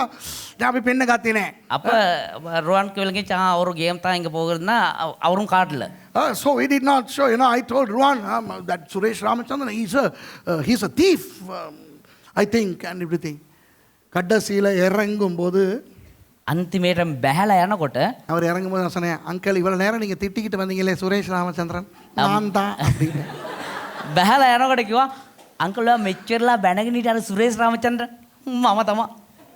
When he alighted from the train, I in fact assisted him to get off, and I said, "Uncle, you know, the guy who you were scolding about, this Suresh Ramachandran, I am he." அவருக்கு ஆவி ஆத்மா சர்ற இடம் மாறி போயிருச்சு. එයාට ආත්මේ ප්‍රාණය සරේ තිබ්බ දැන් මාරු වුණා. இவனுக்கே இவனே திட்டிட்டு வந்திருக்கறாமா. අයියෝ මෙයාටම මෙයා ගැන කියගෙන මම බැනගෙන ආවනේ. I have been scolding him to him. So he was like, "Oh, sorry pastor, I'm sorry, you know, I just said the things that I've heard." ஐயோ பாஸ்டர், என்னை மன்னிச்சுக்கிறங்க, நான் உங்களை பற்றி கேள்விப்பட்டதை தான் நான் சொன்னேன். අයෝ පාස මට සමාවෙන්න පාස ඔයා ගැන අපි අහලා තියෙන දේ තමයි ඔයාට කිව්වේ. நான் முதல்ல கேட்டேன் அவர்கிட்ட, "பாஸ்டர் சுரேஷ் வந்து அவர் கோட் சூட்காரரா இல்லை எங்களை மாதிரி கட்டக்கால்ச்சர டிஷர்ட் எல்லாம்?" அப்போ அவர் சொன்னார், "நான் அவரை கண்டதில்லை, ஆனால் அவரெல்லாம் கொஞ்சம் பெரிய டைப் ஆளுங்கிற மாதிரி சொன்னார்." එතකොට දේවදාස යාල් තියෙනවා, එයා ඇවිල්ලා මේ ටයි කෝට් දාලා ඉන්න කෙනෙක්. එහෙම නැත්නම් නිකන් අපි වගේ ඔය ෂෝට් එකක් ගාලා සාමාන්‍ය ඉදිරිය ඉන්න කෙනෙක්. මං ඒව දැක්කලා නැහැ. ඒ වුණාට ඒගොල්ලෝ නිකන් ලොකු කට්ටිය තමයි. இந்த மாதிரி ட்ரெயின்ல எல்லாம் சுவிசேஷம் அறிவிக்க வருவாரா? இல்லை, அதெல்லாம் செய்ய மாட்டேன். එතකොට ඔයා මේ වගේ මේ කෝච්චේ සුභාරංචි කියන්නේ ඒවට යා එන්නේ නැහැ. So I asked him, you know, this pastor Suresh, does he not come on trains to preach the gospel? Is he a guy with this you know, tuxedo type guy? And he said, "Well, I haven't really seen him, but then he is not a train guy. He doesn't come to preach the gospel in trains and everything." Finally I said, "We are here preaching the gospel in trains." கடைசியில் நான் சொன்னேன், "ஐயா, இந்த பாருங்க, நான் தான் shorts உடுத்திக்கிட்டு T shirt உடுத்திக்கிட்டு பைத்தியக்காரன் மாதிரி சுவிசேஷம் அறிவிச்சுக்கிட்டு போகிறோம், நானும் என்னுடைய மாணவர்களும் என்னுடைய ஸ்டாஃபும்." ඊට පස්සේ අවසානට කිව්වා, "පාස්ටර්, මේ මම තමයි මේ ෂෝට් එකක් ගහගෙන මේ ටී-ෂර්ට් එකක් ඇඳගෙන පිස්සෙක් වගේ මේ මගේ ශිෂ්‍යයොත් එක්ක මේ සුභාරංචි කියාගෙන යන්නේ කියලා." கிறிஸ்தவத்துக்குள்ள என்ன நடக்கிறது சொல்லுங்க? හිතුණුවන් තුල මොනවද සිද්ධ වෙන්නේ දන්නවද? பாவம், அவருக்கு என்னைய தெரியாது. ඔව් එයාට දේවදාසයව දන්නේ නැහැ. ஆனால் என்ன என்னைய பற்றி பேசுகிறார்கள்? හැබැයි මොනවද දේවදාසයා ගැන කතා කරන්නේ? பொய்யா பேசுறாங்க. බොරු තමා කියාගෙන ඉන්නේ. You know, they don't know me, but they are talking bad about me. Why? Because they are critical. குற்றம் சாட்டுகிற அந்த தன்மை. ඇයි කියනවා නම් අර මේ දෝෂාරෝපණය කිරීමේ ඒ ආත්මය. கிறிஸ்தவர்கள் விசுவாசிகள் மற்ற விசுவாசிகளை குற்றம் சாட்டுகிறார்கள். ඇදහිලිවන්තයෝ අනිත් ඇදහිලිවන්තයෝ ගැන දෝෂාරෝපණ කියාගෙන ඉන්නවා. Believers, they criticize fellow believers. Pastors, they criticize fellow pastors. ஊழியக்காரங்க மற்ற ஊழியர்களை குற்றம் சாட்டுறாங்க. දේව සේවකයෝ අනිත් දේව සේවකයෝ ගැන දෝෂාරෝපණය කරගෙන இந்த ඉන්නවා. கிறிஸ்தவத்துக்குள்ளே குற்றச்சாட்டு வந்ததன் காரணம் பொறாமை. මේ කිතුනුවක් තුළට දෝෂාරෝපණය කිරීම එන්නම හේතුව ඉරිෂාව. The reason why there is a lot of criticism in Christianity is because of jealousy, and that happened to Cain. So being critical in the church is like being like Cain. ஆகவே இந்த மாதிரி குற்றம் சாட்டுகிறவராய் இருந்தால் காயினினுடைய ஆவி இருக்கிறது. ඒ නිසා මේ දෝෂාරෝපණය කරන කෙනෙක් විදිහට ඉන්නවා නම් ඒක කායින්ගේ ආත්මය. சில கிறிஸ்தவர்கள் எப்படி தெரியுமா? සමහර කිතුනෝ කොහොමද දන්නවද? மற்றவங்க நின்றா குத்தம், நடந்தா குத்தம், உட்கார்ந்தா குத்தம், அவங்களே குத்தம். අනිත් කෙනා හිටගත්තත් එයාට දිරවන්න වැරදි, ඉඳගත්තත් වැරදි, මොනවා කරත් වැරදි, එයාවම දිරවන්න. சில கிறிஸ்தவர்கள், some Christians are so critical about others. When others do something, anything, that's bad. The way they dress is bad, the way they sit is bad, the way they walk is bad. மற்றவன் ஊடுத்துற விதம் சரியில்லை, අනිත් කෙනා අඳින විදිය හරිනේ, துதிக்கிற விதம் சரியில்லை, ප්‍රශංසා කරන විදිය හරිනේ. පාස්ටර් அந்த ஆள் අර කෙනා ஆராதனை நேரம் கண்ணே மூடுறதில்ல பாஸ்டர். නමස්කාර කරන වෙලාව ඇස් දෙක වහන්නේම නෑ pastor. Pastor, that fellow doesn't close his eyes throughout the time of worship. How do you know? உனக்கு எப்படி தெரியும்? කොහොමද දන්නේ? நீயும் கண்ணை திறந்து பார்த்துக்கிட்டு இருக்க. ඔබත් ඇස් දෙක අරගෙන බලනවා. நீ கண்ணை திறந்து யாரு கண்ணை திறந்துக்கிட்டான்னு பார்த்துக்கிட்டு இருந்து எல்லாத்தையும் குற்றம் சாட்டிக்கிட்டு இருக்க. ඔබ ඇස් දෙක අරගෙන කවුද ඇස් අරගෙන ඉන්නේ කියලා බලලේ වෙලා අනිත් අයට දෝෂාරෝපණය කරනවා. How do you know? Because you open your eyes and you know. விளங்குதா உங்களுக்கு? ඔබට තේරෙනවද? நான் சர்ச்சுக்கு எப்படி போறது தெரியுமா? මම සභාවට යන්නේ කොහොමද දන්නවද? ஆராதனை தொடங்கின பிறகு போவேன். නමස්කාරය පටන් ගත්තයින් පස්සේ යන්නේ. முடிஞ்சோன்னா ஓடிடுவேன் பாஸ்டர். ඉවර වුණ ගමන් මම යනවා pastor. And I go to church when the service starts and I run right after it finishes. ஏன் தெரியுமா? ඒ දන්නවද? மற்றவங்களோடலாம் நான் பழக மாட்டேன். අනිත් කට්ටියත් එක්ක මට ආශ්‍රය ගන්න අවශ්‍ය නැහැ. கோச்சிக்கிறாதீங்க பாஸ்டர், நான் சர்ச்சுக்கு வர எல்லாமே வெடிகுண்டுக. තරහින් නෑ පාස්ටර්, ඒ චර්ච් එකට හැමෝම බිම්බෝම්බ. இது மட்டும் பரிசுத்தம், மற்ற எல்லாம் வெடிகுண்டு. මේ අනිත් හැමෝම මේ බිම්බෝම්බ, මේ අයිතර සුද්ධවන්තේ. You know, some people, you know, they think that everybody else is an atom bomb and they are so perfect. See what I mean? Criticism. குற்றம் சாட்டிக்கிட்டே இருக்கிறது. இரவும் பகலும் குற்றம் சாட்டிக்கிட்டு இருக்கிற ஆளுக்கு என்ன பேர் பைபிள்ல? දෝෂාරෝපණය කිරීම. දිවාරය දෝෂාරෝපණය කරන් ඉන්න කෙනාට මොකද්ද බයිබලයේ කියන නම? சொல்லுங்க. Who is the accuser of brethren day and night?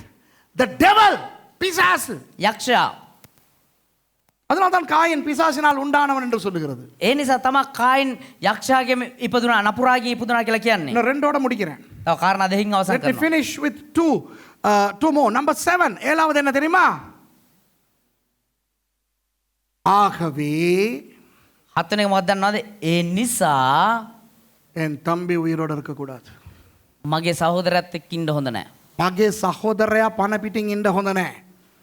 Therefore, for all the reasons above, my brother should not be alive. தெரியுமா, இன்றைக்கு நிறைய கிறிஸ்தவர்கள் என்ன நினைக்கிறார்கள் தெரியுமா? ඔබ දන්නවද අද බොහෝ කීතුණුවන්ගේ අරමුණ මොකක්ද කියලා? இந்த ஆள் சர்ச்சில் இருக்கக்கூடாது, මේ පුද්ගලයා සභාවේ ඉන්න හොඳ නැහැ. இந்த ஆள் பைபிள் ஸ்கூல்ல இருக்கக்கூடாது, මේ පුද්ගලයා බයිබල් විද්‍යාලේ ඉන්න හොඳ නැහැ. இந்த ஆள் ஊழியம் செய்யக்கூடாது, මේ කෙනා සේවය කරන්න හොඳ නැහැ. இந்த சபை இங்கே இருக்கக்கூடாது. මේ සභාව මෙහෙ තියෙන්න හොඳ නැහැ. You know, many Christians feel that this person shouldn't be in the church, this person shouldn't be in the Bible college, this person shouldn't be in the ministry, this church shouldn't exist. ஒரு முறை ஒருவர் எனக்கு ஃபோன்ல சொல்றாரு. එක දවසක් දේවදාසයට එක්කෙනෙක් දුරකථනයෙන් කියනවා. ஒரு பெரிய ஊழியக்காரர் எனக்கு ஃபோன்ல சொல்றாரு. එක විශාලු අත්දැකීම් සහිත දේවදාසයෙක් දේවදාසයට කියනවා. சுரேஷ் உங்களோட சர்ச்சை நீங்க மூடணும்.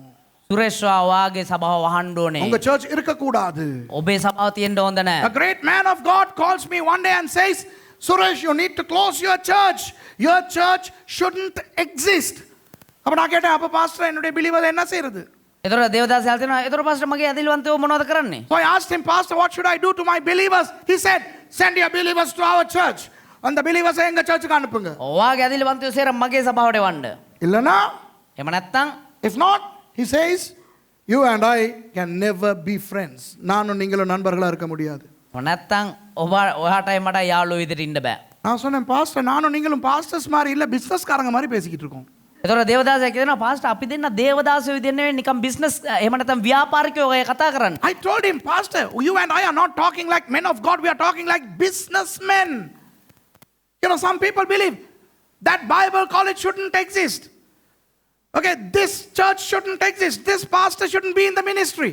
And the Bible college irukka kudadu. In the church irukka kudadu. In the ஊழியத்துல irukka kudadu. මේ සභාව තියෙන්න හොඳ නැහැ. මේක නා මේ බයිබල් විද්‍යාලේ ඉන්න හොඳ නැහැ. මෙයා සේවෙ ඉන්න හොඳ නැහැ. நான் போற சர்ச்சுக்கு இந்த ஆள் வரக்கூடாது. මම යන සභාවට මෙයා එන්න හොඳ නැහැ. This person shouldn't come to the church where I go. If that person comes, I quit. இந்த ஆள் வந்துகிட்டு இருந்தா நான் போயிருவேன். මෙයා ආවනම් මම යනවා යන්න. விளங்குதா உங்களுக்கு? තේරෙනවද ඔබට? ஆபேல் இருக்க கூடாது நினைத்தான் காயின். ආබෙල් ඉන්න හොඳ නැහැ. කායින් හිතුවා. Cain thought Abel shouldn't be there. Which means it brings me to the final point 8. அது என்னுடைய கடைசி 8வது பாயிண்ட்க்கு என்னை கொண்டு வருது. ඒක අපේ අවසාන 8 වෙනි කාරණාවට අපිව ගෙනියනවා. நான் மட்டும் இருந்தேன்னா இந்த பிரச்சனை இல்லையே.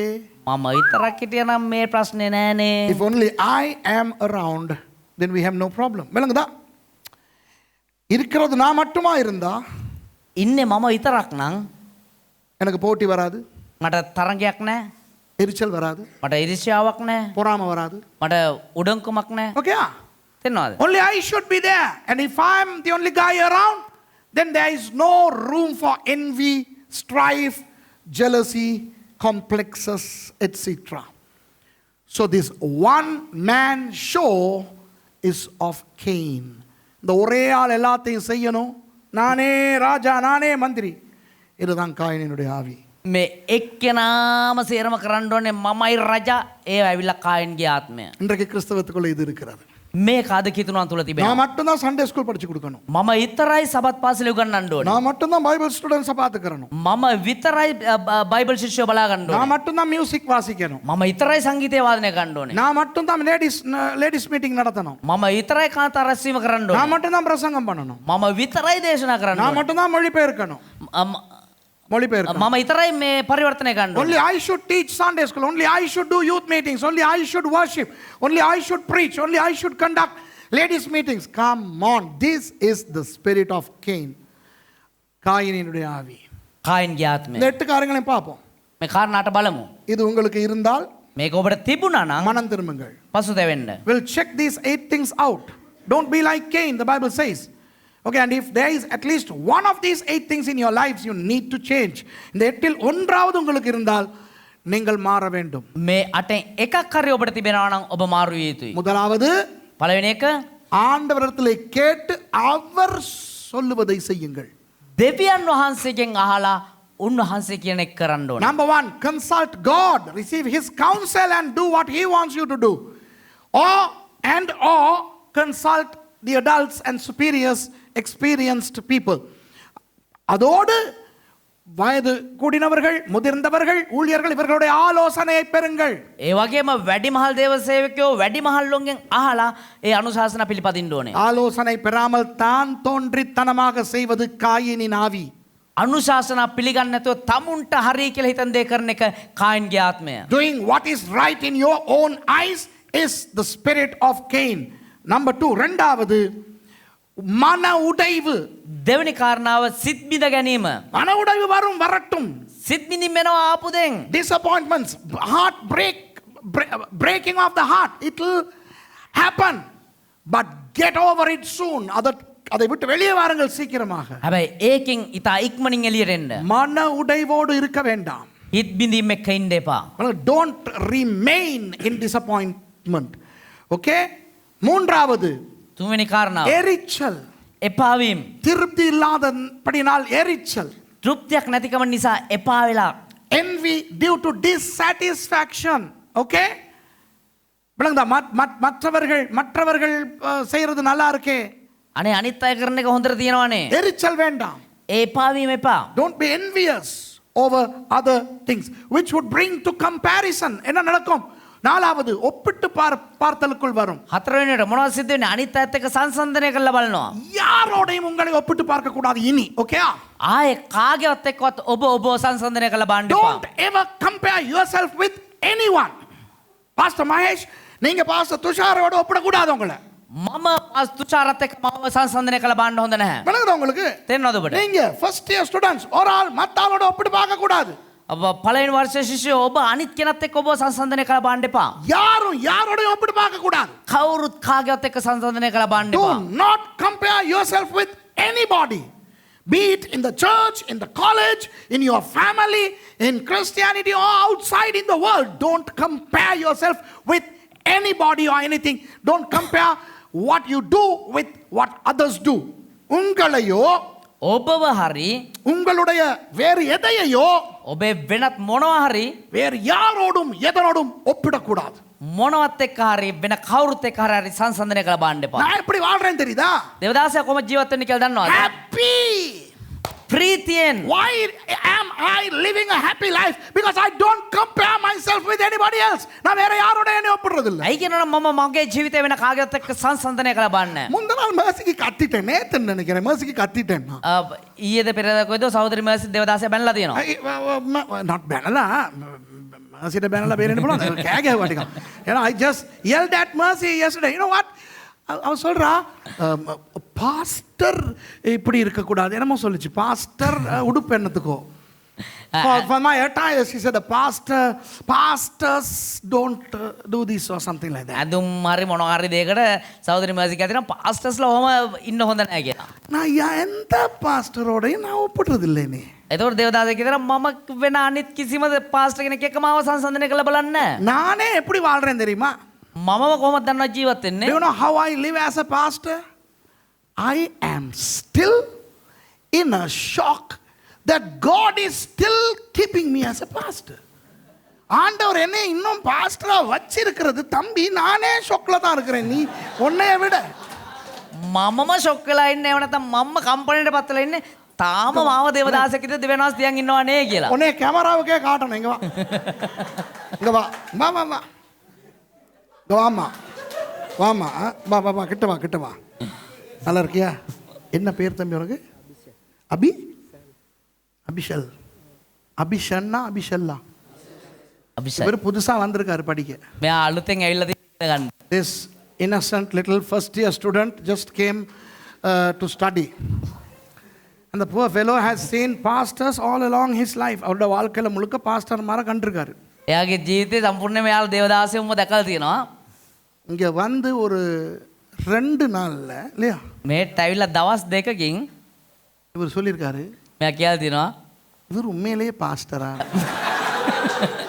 මෙයා ඇත්තම පාස්ටර්ද කියලා. In 2 days of being here, he asked his colleagues, is this guy really a pastor? இப்போ இவருக்கு இன்னும் தெரியாது நான் பாஸ்டர், அவரால் ஏற்றுக்கொள்ள முடியல.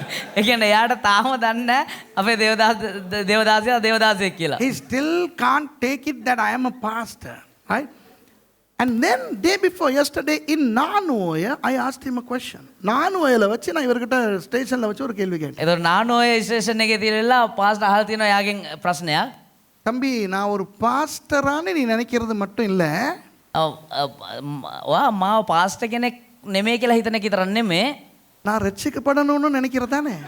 මම ගැලවීම ලබන්නත් ඕන කියලා ඔයා හිතනව නේද? I asked him, son, it's not just that you don't think I'm a pastor, but you think that I need to be saved.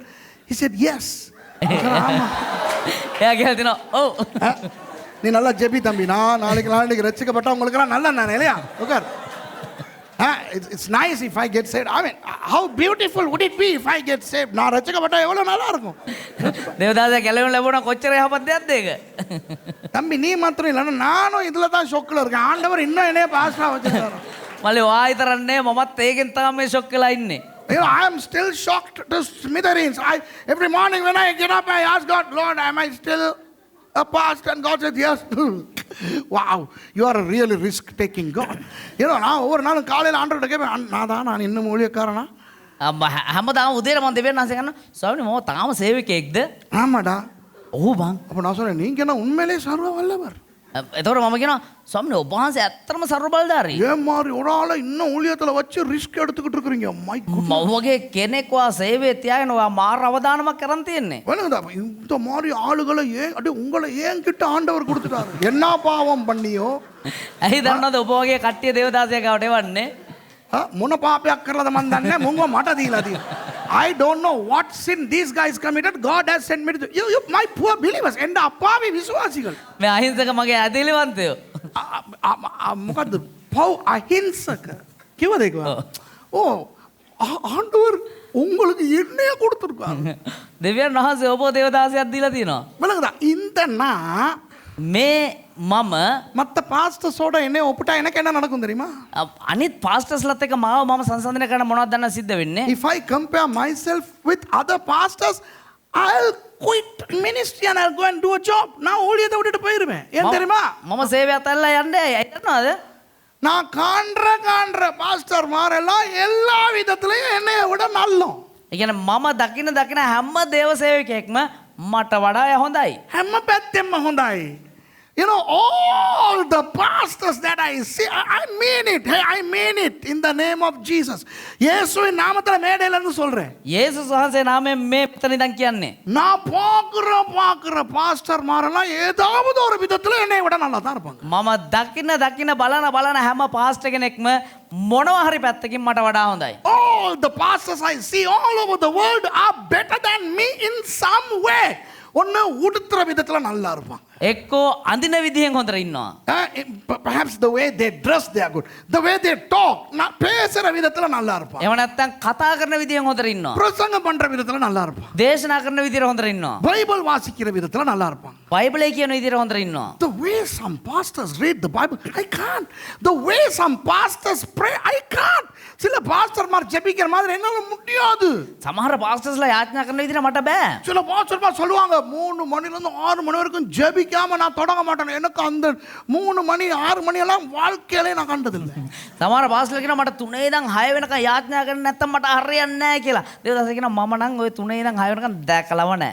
விளங்குதா உங்களுக்கு? ஐயோ, அப்ப நான் ஒப்பிட்டு பார்த்தா என்ன நடக்கும்? එහෙමනම් මම සංසන්දනය කරලා බලවන මොනවද සිද්ධ What වෙන්නේ? will happen if I can compare myself? I will suffer from inferiority complex. தாழ்வு மனப்பான்மை எனக்கு வந்துரும். එතකොට හීනමානය මට එයි. விளங்குதா உங்களுக்கு? තේරෙනවද ඔබට?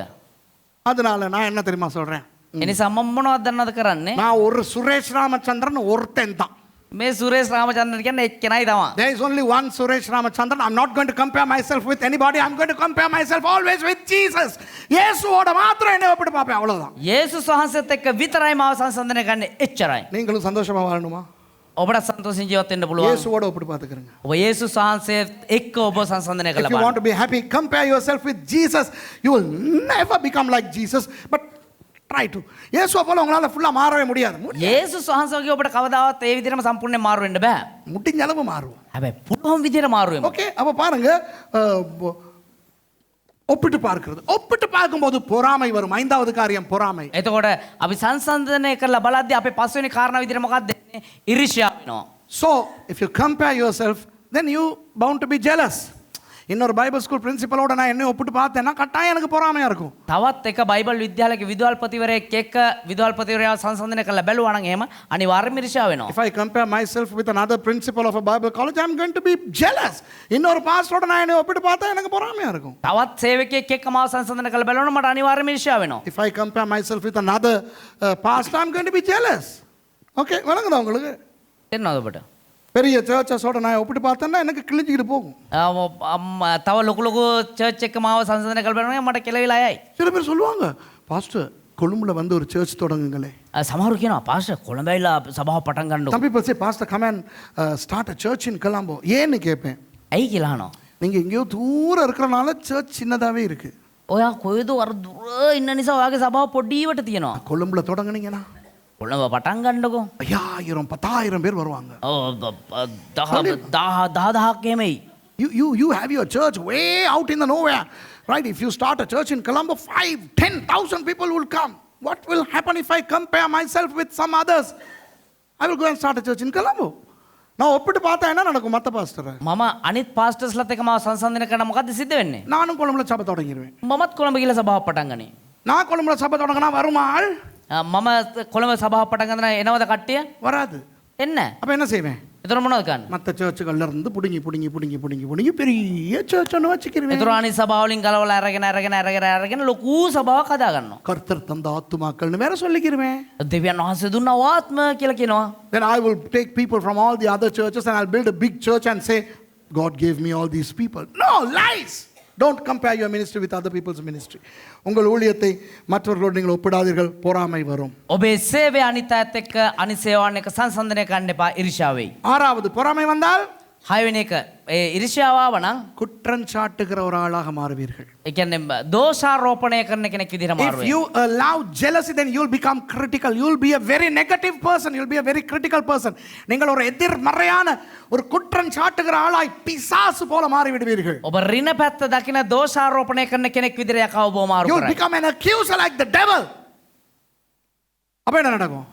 එතකොට මොනවද සිද්ධ වෙන්නේ? அவன் இருக்கக்கூடாது, இவன் இருக்கக்கூடாது, இவன் இருக்கக்கூடாது, இந்த சர்ச் இருக்கக்கூடாது, இந்த பைபிள் ஸ்கூல் இருக்கக்கூடாது. අර ඉන්න හොඳ නැහැ, මෙයා ඉන්න හොඳ නැහැ, අර සභාව තියෙන්න හොඳ නැහැ, මේ සභාව තියෙන්න හොඳ නැහැ, අර බයිබල් විද්‍යාව තියෙන්න හොඳ නැහැ. When you become critical, you think he shouldn't exist. This person shouldn't be in the church. This church shouldn't be there. This Bible college shouldn't be there. Only I should be there. எட்டாவது, நான் மட்டும் தான் இருக்கணும். ඒතර අටවෙනි කාරණා මම විතරයි ඉන්න எங்க ඕනේ. சர்ச் மட்டும் இருக்கணும். මගේ සභාව විතරයි තියෙන්න ඕනේ. எங்க பைபிள் ஸ்கூல் மட்டும் தான் இருக்கணும். මගේ බයිබල් විද්‍යාලය විතරයි තියෙන්න ඕනේ. இந்த 8 காரியங்களும் நடந்தபடியினால் මේ කාරණා අටම සිද්ධ වුණා නම් காயின் என்ன செய்தான்? කායින් මොනවද කරන්නේ? What did Cain do because of these 8 things? He murdered his own brother Abel. தன்னுடைய சொந்த சகோதரனாகிய ஆபேலை கொலை செய்தான். තමුන්ගේම සහෝදරය වෙන ආබෙල්ව මරලා දැම්මා. முடிக்க போகிறேன். අවසන් කරන්න I'm going යන්නේ. to wind up. ஹலோ, எத்தனை தேசங்களில் எத்தனை கிறிஸ்தவர்கள் கொலை செய்யப்பட்டு கொண்டும் அடித்து நொறுக்கப்பட்டு கொண்டும் வருகிறார்கள் தெரியுமா? කොයිතරම් දේශයන් වල කොයිතරම් කිතුණුවන් මේ විදිහට තලලා බිඳලා මරලා දාලා දානවද? How many Christians and churches are burnt and massacred today in many parts of the world? Okay? சீனாவில் கிறிஸ்தவங்களை கொல்றாங்க. චීනයේ කිතුණුව මරනවා. Christians get killed in China these days. Nigeria, Christian communities are burnt, little babies are thrown into fire. நைஜீரியாவில் கிறிஸ்தவ கிராமங்களையே எரித்து குழந்தைகளை நெருப்பிலே போடுகிறார்கள். නයිජීරියාවේ කිතුණු ගම්මාන ගිනි තිලලා පොඩි දරුවන්ව ලදරුවන්ව ඒ ගින්නට විසි කරනවා. பல நாடுகளிலே கிறிஸ்தவர்கள் கொலை செய்யப்படுகிறார்கள் இந்த நேரத்திலே. මේ මොහොත වෙදිත් බොහෝ දේශයන්හි බොහෝ කිතුණුව මරණු Many ලබනවා. Christians are dying today, right now. India, Ilangai போன்ற நாடுகளிலே கிறிஸ்தவர்கள் தாக்கப்படுகிறார்கள். ඒ වගේම ඉන්දියාව ලංකාව වගේ දේශයන්වල කිතුණන්ට පීඩා කරනවා. Christians are attacked in India and Sri Lanka right now, okay? And in Sri Lanka they are planning to bring the anti-conversion law. மறுபடியும் மதமாற்ற தடை சட்டத்தை இலங்கையிலே கொண்டு வர பார்க்கிறார்கள். නැවත වාරයක් ආගම් වෙනස් කිරීමේ විරුද්ධව ඒ නීතිය ගෙන්ඩෙනවා ලංකාව තුළ. இப்படி இருக்கும்போது මෙහෙම තියෙද්දී when the condition is like that, கிறிஸ்தவர்கள் ஒருவரை ஒருவர் கொலை செய்யலாமா? කිතුණුවෝ එකිනෙකාව මිනි මරා ගත්ත හැකිද? Could Christians be slandering and killing each other? There are Cains who are killing Abels in Christianity. ஆபேல்களை கொலை செய்யும் காயின்கள் அநேகர் இருக்கிறார்கள். ආබෙල් වගේ ආබෙල්ලව මරණ බොහෝ කායින්ලා ඉන්නවා. ஆகவே நாங்கள் அந்த காயின்கள் சில நேரம் இங்கே இருக்கலாம், இந்த செய்தியை கேட்டுக்கொண்டிருக்கலாம். එනිසා ඒ කායින්ලා සමහරවිට මෙතන ඉන්න පුළුවන්. එහෙම නැත්නම් මේ දේශනාව බලාගෙන ඉන්නව වෙන්න පුළුවන්. மனம் திரும்புவோம். අපි පසුතැවෙමු. These Cains could be here, could be listening to this message. Let us repent.